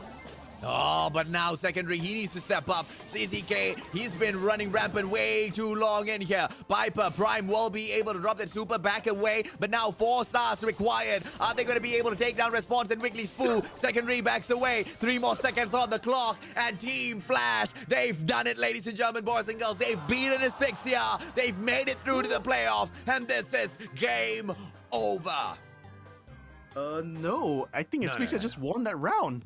Oh, sorry, what? They actually did it. Yeah, they just won that round. In the last second, they did. I did not see that at all. I mean, to be fair, it was like a last-minute thing there, but look at that. To be fair, like what happened there was like Nani actually sent out his super. Those twice actually sent out his super. I thought he was going to go on the Piper. He didn't. He actually slipped by the Piper, went straight for CZK, actually killed him coming out of spawn. And with the Piper being low, they actually managed to pull off one last shot that actually gave them enough stars to actually win that round. No. Asphyxia on the final line, and they actually managed to bag this. This is an absolute shocker. I'm sorry I missed that, by the way, ladies and gentlemen, boys and girls, but let's see if or not they can pull it off once again. CZK not going to be too happy with that at all. Prime stepping up to pick up that blue star, will be able to get that first, but Response with that pressure trying to pick it up for himself. Twice, that shot finally does not land. Response pulls that blue star back, and they will still be able to play all of that pressure. Team Flash dropping it in that final moment. What an unexpected turn of events, Victor. Oh yeah, that surprised all of us, you know, you and me both. So let's see whether or not Asphyxia can capitalize on this though, because Team Flash definitely thought they had this already completed. Now they're gonna be forced to play yet another round. That's gonna be a good super there by CZK to take down Prime. Can they use this opportunity now to move up against both the Bell as well as the Nani? They aren't able to take down secondary quite yet though, as now Prime comes back up into play. He does take out Weakling Spew in the process, so now he's keeping it very close. They get another kill there. CZK gets taken down by the Nani yet again, and oh my goodness, Twice is very, very happy with that, that's for sure. Oh yeah. Oh yeah, he's delighted, man. I mean, initially he was about to get that shot, but the Piper kind of stole that off of him, Prime getting that hit. But you know, he just manages to remaneuver that. But CZK manages to bag that right back. Secondary goes in for the trade, but Prime manages to find that final shot. Amazingly played, and Asphyxia still ahead with 2 stars. They might just be able to make this comeback in here. Oh, they're going to tie it up there. CZK taking the kill on the Twice now makes it 11-11, but crucially, and it's very crucial, Asphyxia has a blue star in hand, so Flash, they're not quite done the job yet. There's still 20 seconds to go. They still need to find one more kill. They do find it on the Twice. No. Now secondary comes up, tries to get a shot on the response, but this Weakling Spew gets taken down. 13-13. Nani! 8 seconds. Oh, try to find it. Oh. No, that doesn't quite make it. That's not enough damage. Can he get one last shot there? Response. No! One more. No! Asphyxia. They take one map against Team Flash. I am absolutely mind blown right now by the amount of effort Asphyxia is throwing into this matchup. And dude, they didn't let go, man. Yes, it was all kind of equaled up in there. They still had the blue star on them, and it was the mistake that we kind of saw Asphyxia making early on in these matchups, right, where they were playing way too defensively against the side of Team Flash. But that final play with that Nani and that super kind of made the game for them, right? It was the amount of pressure that was enough to keep Team Flash back as they were backing away. And I think this ended up in the best way possible for them. Purple Paradise is not that final resting ground. Yes, they pull one back and we force a Ring of Fire. Hot Zone. Are they actually going to go in here for the dream run? I don't mind if they don't make it through to the 5th map, but at least if they are able to take 1 or 2 wins off of Ring of Fire. Remember what we said? Kala tapa, style mesti ada. Asphyxia showing us that style right now, Victor. Oh my goodness. Well, okay, so that's the thing. Like, my prediction was that, you know, Asphyxia was either gonna win map 1 or map number 2. I felt like those were the 2 best options for them, you know, given their skill level. The fact they were able to take it a 3rd round in a bounty round, no less. Mind-blowing. This is mind-blowing performance here from Asphyxia. I mean, just when you thought you were gonna count them out, they just come back. They still come back yet again, even down to their last breath. I am, this is just an absolute shocker. But, in Ring of Fire, there's just no saying exactly how this is going to go, right? Because you want to pin it down to mechanical capabilities, or usually it would be Team Flash at the get-go, right in front when we kind of compare them mechanically against each other. But in this 3rd round, like you said, Purple Paradise was not that matchup that Asphyxia is supposed to be winning because of that mechanical capability that Team Flash has dangling over their heads. But they still managed to bag it, man. I mean, it was a moment of desperation towards the very end there, but they still managed those moments very, very well. But as we move on to the Hot Zone, are they going to be playing the Hot Zone early enough? CZK bringing that Bell in should have the amount of distance, that range is there. But Colonel Ruffs and the defense should be the perfect setup for the side of Asphyxia to drop twice in to pick up a few of those extra points, but just not capitalizing on that situation. Well, look at where Prime is positioned, though. He's going to be sending his Shadows form out, trying to get onto Weakling Spew, but he's going to lose his life as in process, though. Though Twice is still able to move up, though, he's going to be able to keep the capture going onto the Hot Zone, but he's getting pressured massively now from both Weakling Spew and Response. Now the Shadow form is going to be coming up from the Terra on the Team Flash's side, but that's only forcing Twice out of the Hot Zone just only momentarily, but now he comes back in to bring it up to 21%. That ties out with Team Flash. Now Asphyxia is going to be ahead as Response bring down the speed zone. Secondary still is able to hold his own on the right-hand side as the Colonel Rubs now tries to go up against Response. Can he get one last shot? Oh, they do. They get both onto Response and in CZK. Both of them are taken out of the map now. They're going to have to fight their way back from the start here. Now, this is the pressure play from secondary on that right-hand side. Wiggly Spoo, one more shot should be enough. And secondary, the Colonel Ruffs wins that fight out hands down. And Asphyxia, they might just be running away with this matchup. Response with a pressure play, but twice. And now, second time round, he manages to get this done right. Prime with the flank on towards that left-hand side. Tara will be pulling the Stu out for a battle of their own. But with the turret set down and the speed out of the Stu, I am absolutely amazed that Prime was able to stand on there for so long. But CZK steps in and the 2-on-1 situation puts him out of the count. But Asphyxia, look at this now, 84-28. They're really getting it done, Victor. Yeah, Prime now comes back in to try to take over the place. Twice comes back in. Well, oh, that's a good vacuum there. Catching both Twice as well as Prime. That's going to be 2 quick kills there. Now secondary is going to be only 1 now to contest against CZK in response. The good news, though, is that Team Flash is still a long way to go before they're going to be able to finish this hot zone. That's allowing Twice and Prime to come back in just in the nick of time. Takes out the Stew and takes the hot zone for themselves. Asphyxia already winning out the first round here in set number 4. So I don't know, if I'm on Team Flash's side, I've got to be a little bit worried. I'm definitely worried for Team Flash a little bit, not super worried because, you know, as soon as they find a response for the Colonel Ruffs, I think they should be able to, you know, continue breaking down the side of Asphyxia in this matchup. And nothing's lost just yet. They've got 2 of these sets in their hands already, and they just need to aim for 1 more. If it's not going to be Hot Zone, it's probably going to be the final match, which I really want to see. We have not been able to, you know, kind of get ourselves into some assembly required just yet for the final day.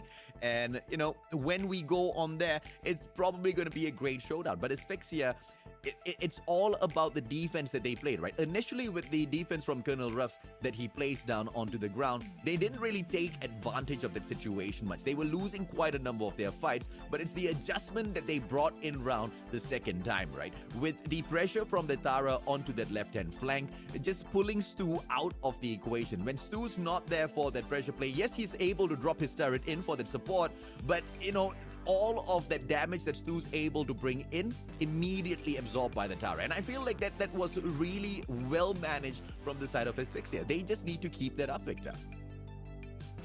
Yeah, and the thing is that I think Flash also has to be a little bit more aware that they cannot just only focus on the Tara, because the kind of Russ was also conversely taking a lot of control over the right hand side, just being unopposed. So yeah, again, Team Flash not quite out of the woods yet. They're still gonna have to fight like heck, you know, in this round. So this is definitely shaping out something very interesting, as both teams are taking a mirror match practically here. Only difference is that it's going to be Jesse versus a Tara on the left hand side. Let's see if or not this Jesse will be able to win this out. Yep, the answer is absolutely yes. And what a response by response. And now CZK, Wiggly Spoo, 2-on-1. They managed to drop secondary out. And unfortunately, that was an immediate trade coming through. And CZK now dropped down by Twice as well. Response, the final player in here. And this Jesse might just pay for that pass sins of taking secondary out of the equation. But no, the pressure play from the side of Asphyxia and that comeback in here seems to be absolutely solid, Victor. Yeah, they're still able to hold their own. Prime moving very much forward here in the right-hand side. He's gonna, doesn't quite have the range to take out CZK, and unfortunately he's gonna pay for it with his life there as Wiggly Spoo moves up. Now Wiggly Spoo is gonna try to backdoor Twice here. He's got his sights onto that bell. Now the Tara's gonna move forward here to try to force Wiggly Spoo off, and it's gonna be very successful in that regard, but still takes a lot of damage himself. Now Response is gonna be taking the spot. He's gonna be able to bring it up to 46% before finally Twice does get the kill onto him. Response in the meantime though gets himself traded out. CZK is keeping himself on the line here, trying to ensure that Team Flash has the lead on the hot zone as Asphyxia comes back out from spawn. Now let's see if or not they can finish this off. CZK taking advantage of all of this map control. Wiggly Spoo, practically getting a lot done on the right-hand side. He brings in the Colonel Ruffs because he knows exactly how effective this brawler is. And with a double play on that hot zone right now from the side of Team Flash, it's all over. 100-52. This was a good response. And quite honestly, the adjustment in there, I can't tell whether or not it was the advantage brought in by the Jesse or the Colonel Ruffs, because both of them played it really, really well on those flanks, Victor. I think like how they won that out was just basically by staggering out these respawns coming out from Asphyxia's side, so they weren't able to coordinate their supers anymore. Towards the final half of that round, so that's why they weren't able to put out much of much resistance towards the end there. So I would just say that's a little bit more on a little bit more of like a high level management play that was going on Team Flash's side. So I think Asphyxia should try to prevent themselves from getting picked off like that, one after another, in order to avoid that kind of situation. Yeah, I mean, they were doing that quite well to a certain degree, except to a point where, in that mid segment of the map, they lost control. And from then on, it was just the side of Team Flash running away with Asphyxia. They've been able to show us that the adjustments that they've been able to bring into the matches so far to be super effective. And I think they should be able to continue doing that in the following matches. Yeah, so let's see whether or not Asphyxia will be able to change it up here, because I think Flash is already recognizing the level of threat that's actually ahead of them here in the form of Asphyxia. So they're treating this very, very seriously now. I mean, look at the change up here. Squeak, Sprout, as well as Piper. This is going to be quite an unusual setup here. As Prime also picks up the Sprout for himself. Oh, that's a good kill there to do with Squeak.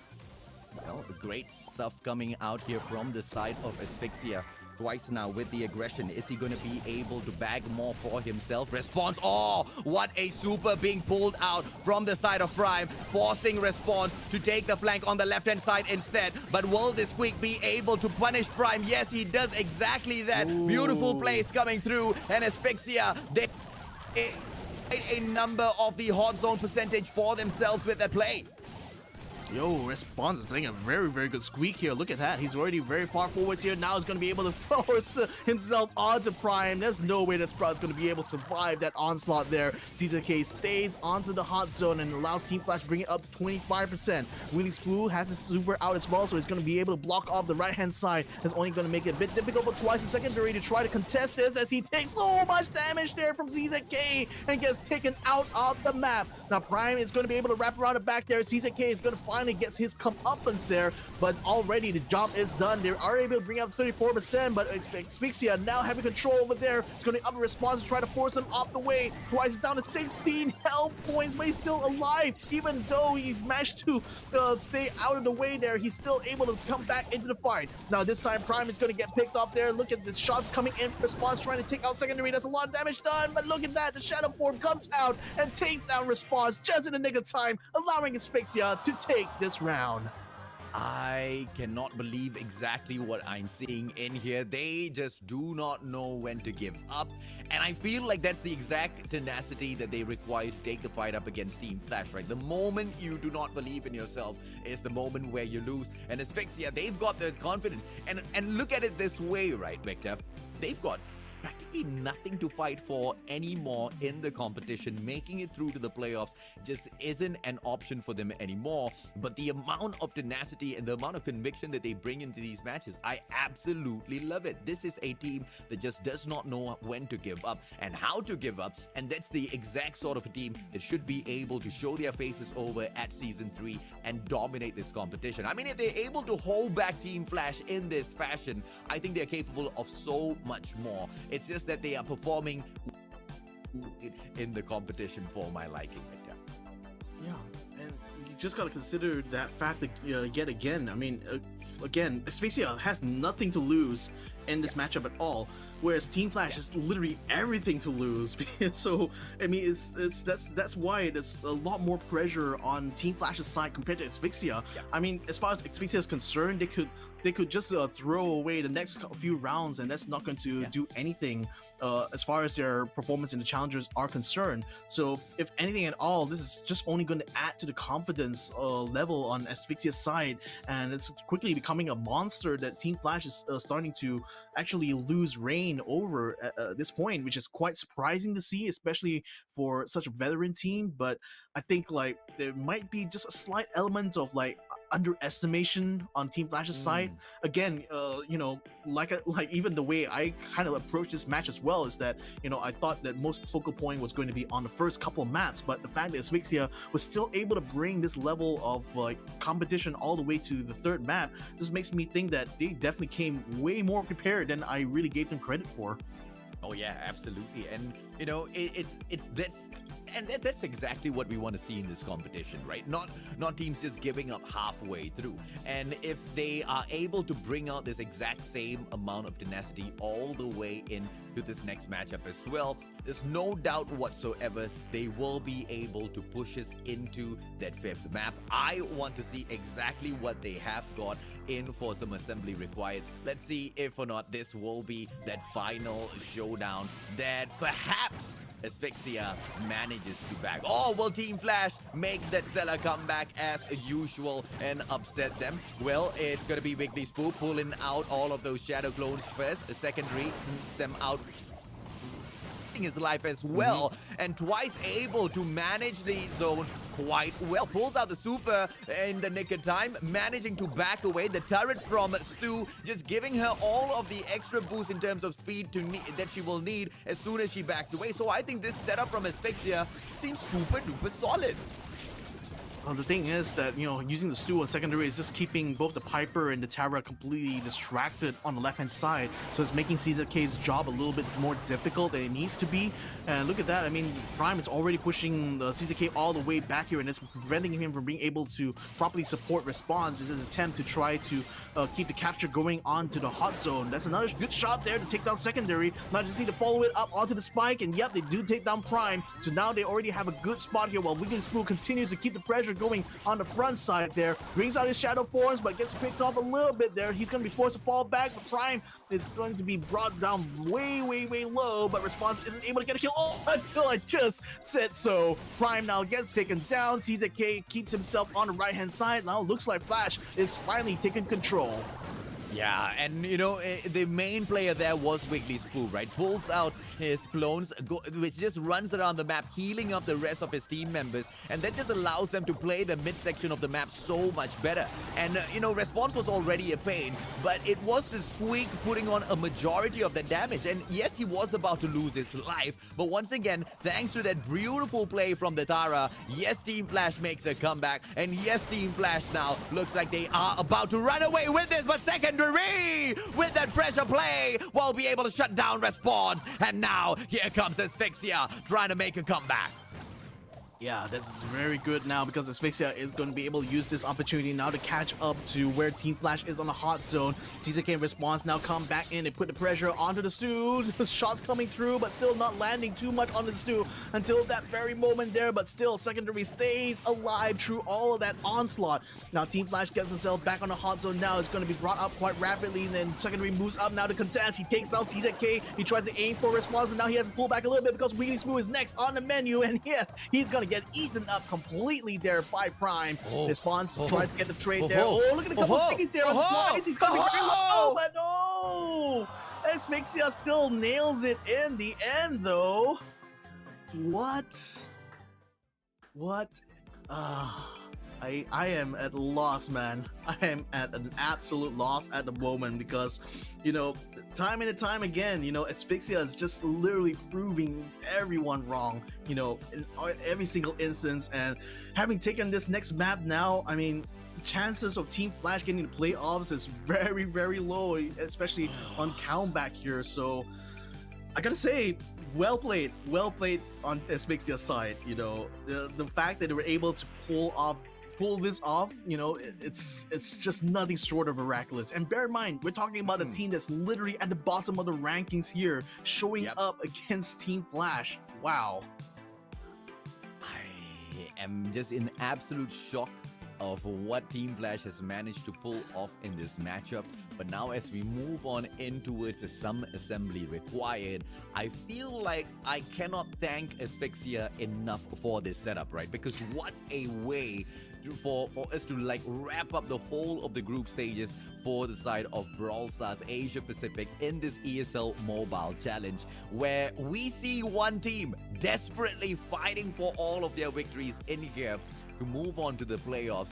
But we have Asphyxia trying to lock them down in a position where they might be wondering whether or not they will be able to make it through. Because don't forget, it is the tie situation that we will see Team Flash end up with, and they have to take that tie up against Team Kicks, who might be able to make it through. Earlier on, when we looked at the standings, remember, Team Kicks, although they are tied up, they are still above them, Victor.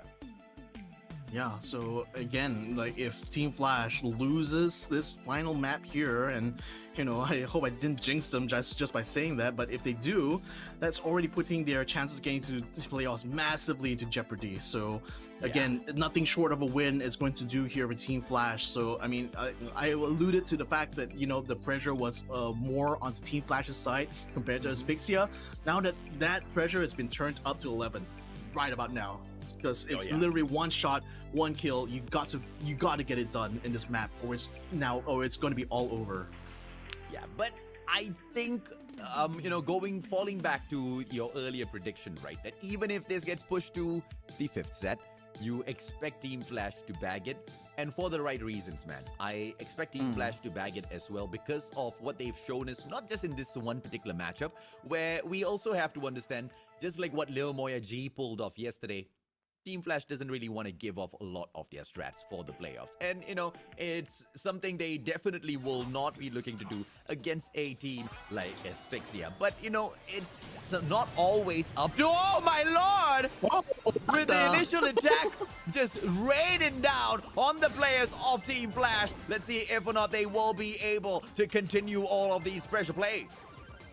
Well, Wiggins Spoo is going to be forced to go all the way back, but they still managed to bag a couple of bolts though, so in the end it's still going to be a tie despite all that excitement early on. But, you know, if I was a coach on Team Flash's side, you know, I'll tell them, you know, to heck with trying to save all the strats for playoffs. You got to bring everything out. Well, everything but the kitchen sink here. You got to take down Asphyxia here, right here and now. So Sandstorm's coming out for both sides, but it looks like Secondary wasn't able to capitalize on it too much. He's going to get picked off. Prime does get a kill onto ZZK though, so they are trading back and forth. Asphyxia does have the advantage in terms of both at this point though, as they are able to force a Flash all the way back, attempting to try to collect some balls of their own here. Wiggins Spoo in response is taking a lot of damage on their end here. The response now down to 170 points. He's going to get taken down by twice, using a couple of good, well-played shots there onto the close roughs. And now with a couple of seconds to go, the next siege is coming out. It's a level 11 siege bot coming out from Asphyxia's side.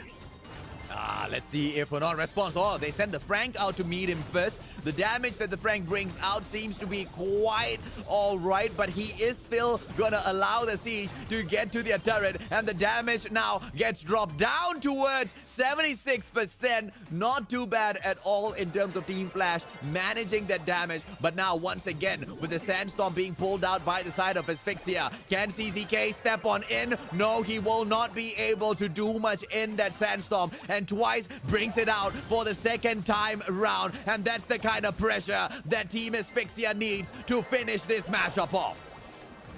Yeah, they still have a 2-bolt lead at the moment. CZK gets himself traded out for Prime there, so it's still no damage done. Too late. A level 9 siege coming out from Team Flash's side, so it's still decent enough from their end. Still, unfortunately, not as strong as the last attack. So it looks like Conor Rouse is still going to be able to hold his own, but now it's going to be up to Flash to just go ahead and pile themselves onto the Ike turret. They're able to bring it down. No. 42%, just in the nick of time. 5 seconds ago, can Asphyxia get themselves out of his hole? No, they had 20% to 76. It's not close at all. Team Flash wins the first round, but only just. I think that was, you know, kind of managed really, really well from the side of Team Flash. And when they went in there for that final push, it was just game over, right? But here's the problem. I think it was way too close for comfort. Asphyxia, they did manage to pick up that final ball. They could have pulled that to a tie. No siege was about to be sent out at that point. But just with a fraction of a second late to that ball, it doesn't get transferred over to their own, turret, and they don't get to bring the tie through, which is exactly what I mean by a very unfortunate situation, right? Asphyxia, they are asking so many of these strong questions that Team Flash is not able to respond to, like how they are usually responding to all of these other teams. As convincing as they've been in these matchups with the others, they have not been able to show us against Asphyxia, surprisingly, Victor. Yeah, and all I can think about right now is, what is Season 3 going to look like for Asphyxia? Because certainly the progression they had already in Season 2 is already quite remarkable. The fact that, after having gone through so many losses throughout the entire play days here, the fact they're able to hold their own against Team Flash now, it may seem a little bit too little too late, but to me it just shows that Asphyxia has been silently learning on the sidelines, silently kind of like matching up their foes and really forcing Flash now to really respect and be face off with quite a formidable opponent now in this final round. So trades are coming through there. That's going to be the moment getting taken out by Jesse, but still bolts are advantage on the Team Flash. Technically, they are going to be able to get 3 bolts now to Asphyxia's 1, so that's still enough to bring a siege bot out for Team Flash's side. But can they get some damage done even at this low juncture though? Secondary tries to move out in front here to try to force the siege bot back. They're going to be piling in a little bit, already bringing it down to half. They match force. Going it's a little bit difficult for him to get closer to the Ike turret, but still Asphyxia down to 41% of that Ike turret, and that's off of the back of the level of assault that CZK and Wiggly Screw were able to bring onto it. Twice now, Team Flash shows us exactly how they can kind of, bring on the pressure play towards Asphyxia and just shut them down, right? It's all about assisting your siege bot up towards the turret and then dealing that extra damage as well. At the very least, taking down your opponent so they are not able to take down your siege in the nick of time. That was a level 3 siege, man. They should have been able to manage that a little bit better. And now look at this. Asphyxia, they might just see the end of this. 20% left now on that siege, and it just seems like it's game over already. Unfortunate for Asphyxia. Team Flash really showed up this time round with that Bali setup. Yeah, that was a little bit way faster than I expected there, but I think finally Team Flash has found a good combo here, and they realized what they were kind of missing at this whole time, which was basically that confidence, to actually be aggressive and assault onto Asphyxia. You have to always be able to pull that level of pressure, and we've been seeing that being missing from Team Flash for quite a long time. So finally they're able to find it on this round here. Can they keep it going for the rest of this? Let's see whether or not that's going to be able to work out. I think the Carl pick wasn't quite I don't know, it doesn't feel like it made that much of an impact, but quite frankly, I think Flash now really already recognize the level of threat that they're dealing with here, and I think now they're actually putting out some proper response here. Yeah, and they should be able to manage this all the way to the bank, right? You kind of said it already. Even if it gets pushed down all the way to the end, Team Flash, they should be able to bag it. But we mainly kind of, went in there for that notion because of past, historic matches in here. Not just on the side of Team Flash, also on the side of Asphyxia. They really haven't been able to show up at all, except for day number 1.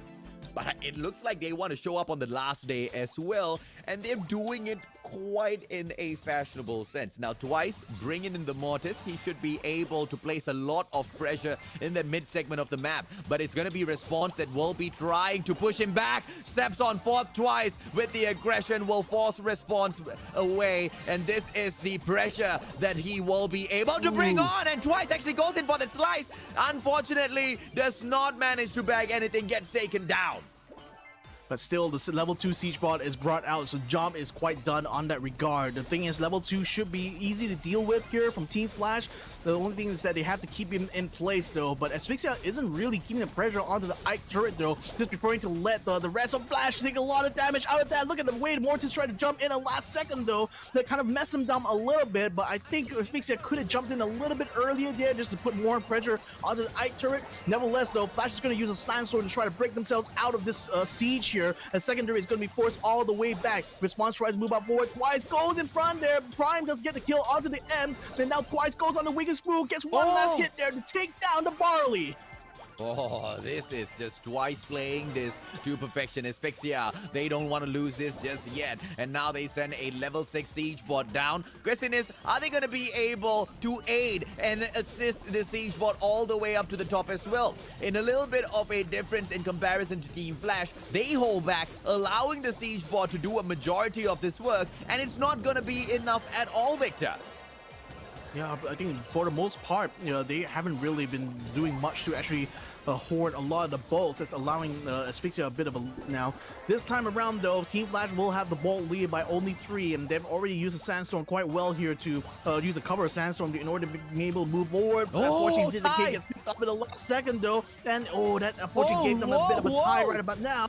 They're gonna find another one there. Oh, Asphyxia already has 8 bolts now to Team Flash's 5. This is looking very, very bad now as a level 9 siege bot is coming up from their side. I think Flash is going to be in big trouble here. Yeah, this is a GGWP already for the side of Team Flash. Asphyxia, they managed to bag this in the most craziest of fashion. And it was mainly because of the plays that were coming out of Twice. The guy, what a perfect assassin he is. Every single time goes in there for the dive. And you know, Sandy played it to perfection as well in a couple of those moments, right? Pulling out the Sandstorm, not for the offensive, but for the defensive. And that really, really helped them sustain a majority of those fights, Victor. And what a super impactful pick this Mortis was. I mean, Mortis is so good at closing the distance and also maintaining pressure even without having to use his attacks. You know, just his presence alone, it can be very, very intimidating. And he's using that to disadvantage, to hit their advantage here on the Asphyxia side. So I think Flash have to find an answer to that in order to try to turn it around. The good news for them is that they're already 2 rounds up. So I think they have plenty of room for any kind of errors for them to deal with this Mortis. But but you know, the fact that it's really coming down to the wire right now for Team Flash here is slightly concerning. But we'll see how it turns out. Yeah, absolutely, man. I mean, you know, we are in a situation where Team Flash right now, they are 9-11 in terms of score difference. They really, really need to buck up. They cannot fail. They cannot lose. If they do go ahead to lose this, you know, it just brings up so many questions on whether or not they will be able to qualify through, because they are all equaled up with Kick's team right now in terms of those points. And, you know, quite a number of calculations for those tiebreakers will need to get into play if at all Asphyxia manages to astound us and hold Team Flash back. And we've been pushed all the way into set number 5. I have no doubt whatsoever that Asphyxia will be able to pull this all the way through. Question is, can they close it off? If they can play a match as clean as what they just did, Team Flash, they must be sweating right now, Victor. You know, one thing I also have to kind of give a caveat to is that, you know, Team Flash didn't make it a playoff. Let's just say if they don't make it a playoffs off of this loss here, I would say it's not simply just because of Asphyxia. It's because of the performance all throughout the play day. Let's not get that wrong here. So in any case, Flash is going to have to do their level best here to meet the challenge of Asphyxia. And so far, they're able to take down Prime at the moment, but they still haven't got response out on the map until just about now. And CZK is already having a lot of pressure on the right-hand side, but imagine turning it around and take down the Rico. Still a level 2 siege bot is coming out from the red side though, so Team Flash is still on the defense. Oh, and now, what sort of a pressure can they pull off in here? Wiggly Spoo trying to throw his body right in front, but the Genie understands that there's so much that he can do. And this time, Asphyxia, they're doing exactly what they need to do. They aid the siege bot up, and they drop that pressure. 76% left onto the side of Team Flash. What can they do now to go in and aggress to pick up those bolts? Pressure play, map control from the side of Asphyxia will hold back the players from Team Flash. And CZK aggressing on 4th. Will Sandy be able to get much done in here? Goes in for the stun, manages to hold that Rico back and drops him as well. Twice trying to take him out, gets the ricochet off of the side as well, and will be able to pressure CZK. But with the perfect Sandstorm, CZK survives. My goodness, it was coming down to the wire there, but still Asphyxia brings out a siege bot by a slim 1 bulb difference there. So unfortunately, Respawn's going to have to try his best here to delay it for as long as possible, but it's still going to be able to put out a couple of punches though before they can finally take him down. Good move there from Wiggly Spoon to force the turret out of the way, but still, unfortunately, he's going down to 0. My goodness, Miss Asphyxia, they just left nothing to chance. They really wanted to choke the life out of Team Flash in that round. I cannot believe what I'm witnessing here right now, Victor. Asphyxia, what a play. I bow down to your tenacity. I bow down to your sheer determination to not exit this competition on a low note. If anything, you guys are going to be walking out the door with a huge smile on your faces. Yes, no playoffs for Asphyxia, but at the very moment, the question is, who the hell cares? Because if you can take a fight up against Team Flash in this way, I think you're doing so much in this competition already. But now, down to the wire, my friend. This is set number 5, round number 5. Who do you think is going to be able to back this now, Victor? Oh man, I mean, I think like the needle has already moved very far towards Asphyxia's side. I mean, this had been Team Flash's match to lose from the get-go, but it's no more true than now, right now in this 5th and final round here. So, man, I mean, you just gotta wonder, right? Like, if Asphyxia had been able to perform this well throughout the entire play days here, we would have been seeing a very different kind of matchup. But, you know, what's done has been done. You know, I guess it's going to be onwards and upwards here for Asphyxia, but what a statement, I gotta say. What a statement Asphyxia has made just for today.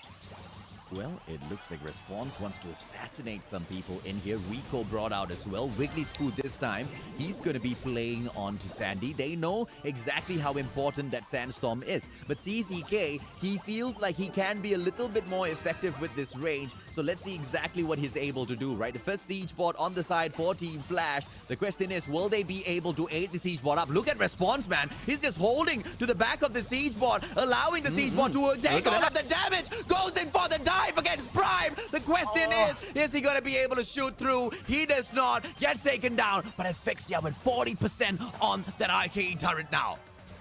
That was very, very good because he kept both Prime and Secondary distracted as the Siege Bot went straight for the Ike turret. So again, the Mortis play is very, very good coming off a Respawn side. He's going to try to do that again, but more crucially, he needs to be able to allow Team Flash to collect enough bolts here for the next one to come out. And at the moment, that doesn't seem to be working out well for them because Asphyxia has the bolt lead now with 5 seconds to go. And CZK is nowhere to be found on the left-hand side. Wiggins Blue tries to move up forward. A level 7 Siege Bot is coming out from Asphyxia's side, so it's going to be Team Flash's turn to defend this time around. Well, it looks like Flash drops one player, CZK, surviving in the nick of time. Ike Driver will be trying to take down that player. Yes, a good pull by the side of Response, but unfortunately not much in there. Wiggly Spoon gets taken down, and the turret suffering a lot of damage. Oh no, is this the end? Is this the end? Yes, it is the end! Asphyxia! Asphyxia gets it done! What is happening here, ladies and gentlemen? The unexpected. Wow. I mean, just wow. Asphyxia, you didn't have to do this, you know, but you did it anyway, and we're all happier as a result. Well done to Team Asphyxia here, pulling quite the upset against Team Flash, and certainly are putting their chances getting to the playoffs into jeopardy. Not for Asphyxia though, they're still going to be going home, but this time they're going home with their heads held high. Oh, amen, sir. I mean, what a way to make an exit, right? In stellar performance, back-to-back by Asphyxia. These young boys definitely have a lot more to prove, and they have definitely shown us exactly what they are capable of. To take a fight up against the ex-champions and to pull them all the way down into set number 5. Remember exactly what happened in the opener of the competition, Victor. This was the team that showed us they had a lot to prove in this competition when they took that reverse onto Crazy Lagoon. But after that, they kind of, weeded off. We didn't really see them perform much in here. But in this final day, man, And the unfortunate situation here is, Victor, we need to be patient and wait all the way for Season 3 to see them in action again.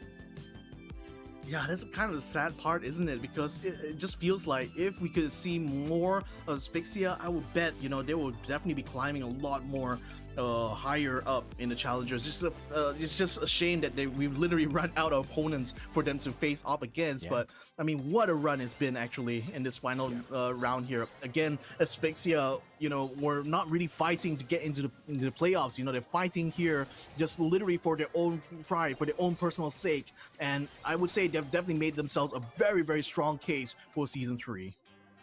And, the strong case was made against one of the biggest threats in the competition. Not the biggest in terms of numbers on the board, because Team Flash really has not been that determined to show his perfection in terms of play like what Lil Moya G has been able to bring in here.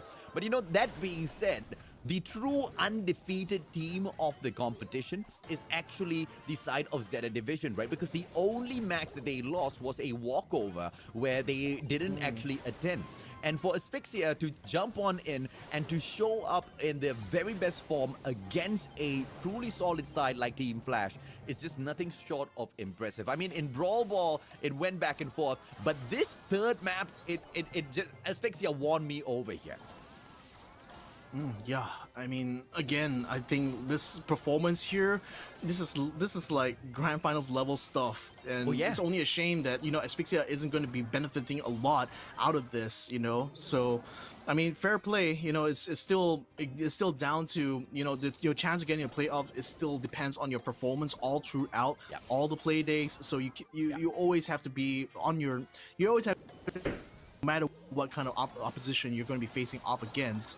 So, the fact that Asphyxia, took a lot of those losses in stride and still, managed to show up even on the final day here and actually pull up an upset like this, and even this kind of fashion here, it's just the cherry on top, for me. So, again, it's just super hopeful, looking at them, and I'm really looking forward to see what they will be able to bring for Season 3, because if this is any indication here, I would say they're on a very, very good trajectory.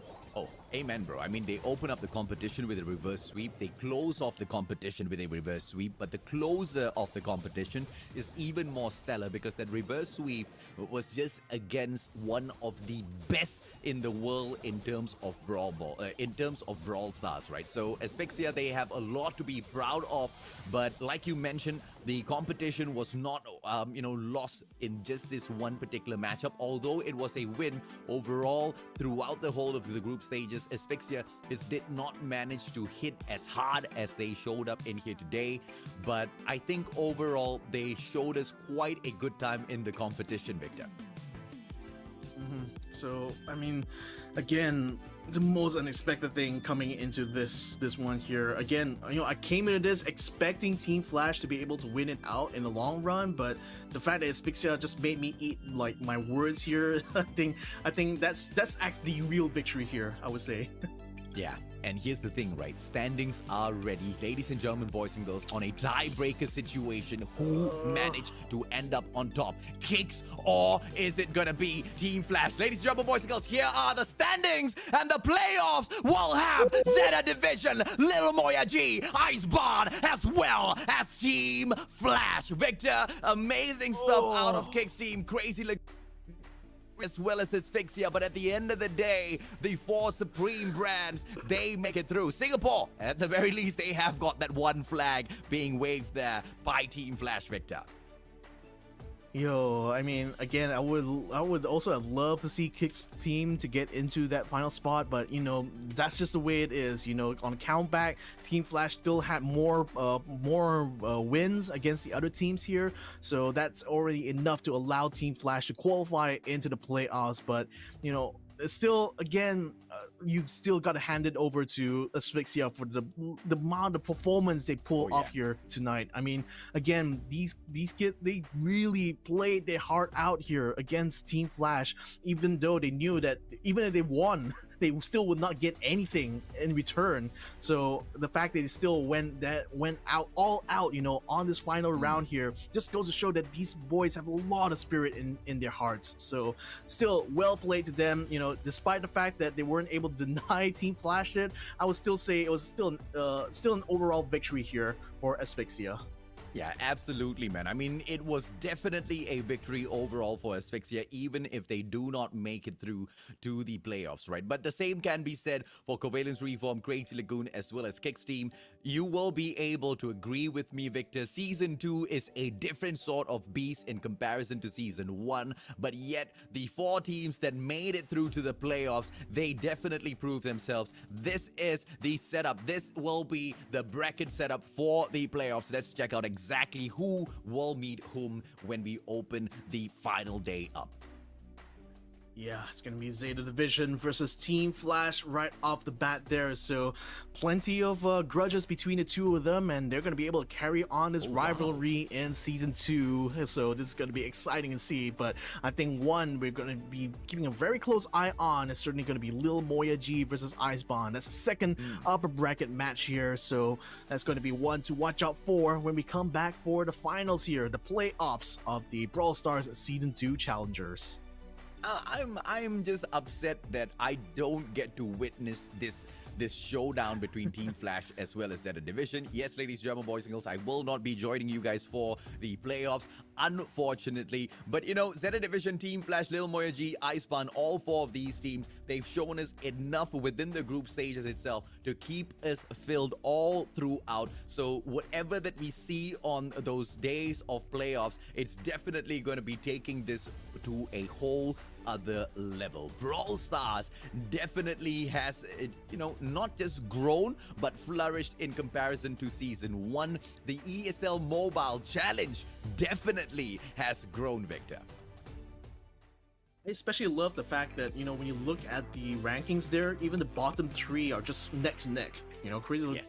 They were practically, if it's just you just compare that to Season 1, where you could clearly see a huge division between all the regions here, but this time around in Season 2, that division is already kind of like closed up, and really it really was anyone's kind of like opportunity to get into the playoffs. So very, very well done. I mean, the level of progression we're seeing from all of our teams here, it's just really, really exciting to see here. And again, I can't wait for the playoff brackets later on. It's going to be on November, so even though you're not going to be there live with us on that show there, Mustachio, I think like we're still going to have you in spirit anyways.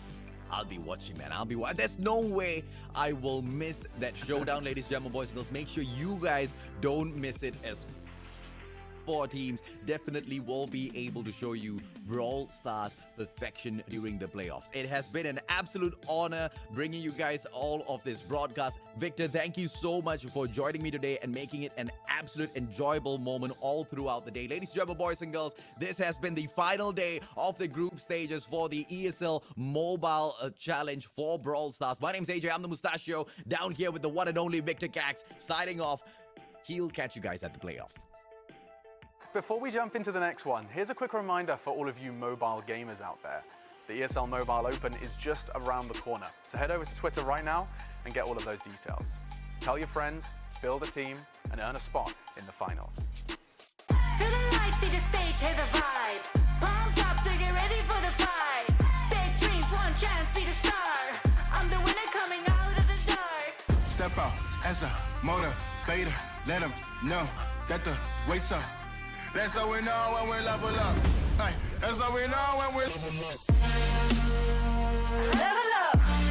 All we know about is level up. Are we ready not to level up? You know we fall and we get up. Level up. All we know about is level up. Are we ready not to level up?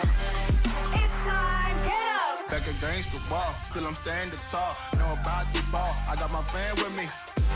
That's all we know when we level up. Yeah, that's how we know when we level up. Level up.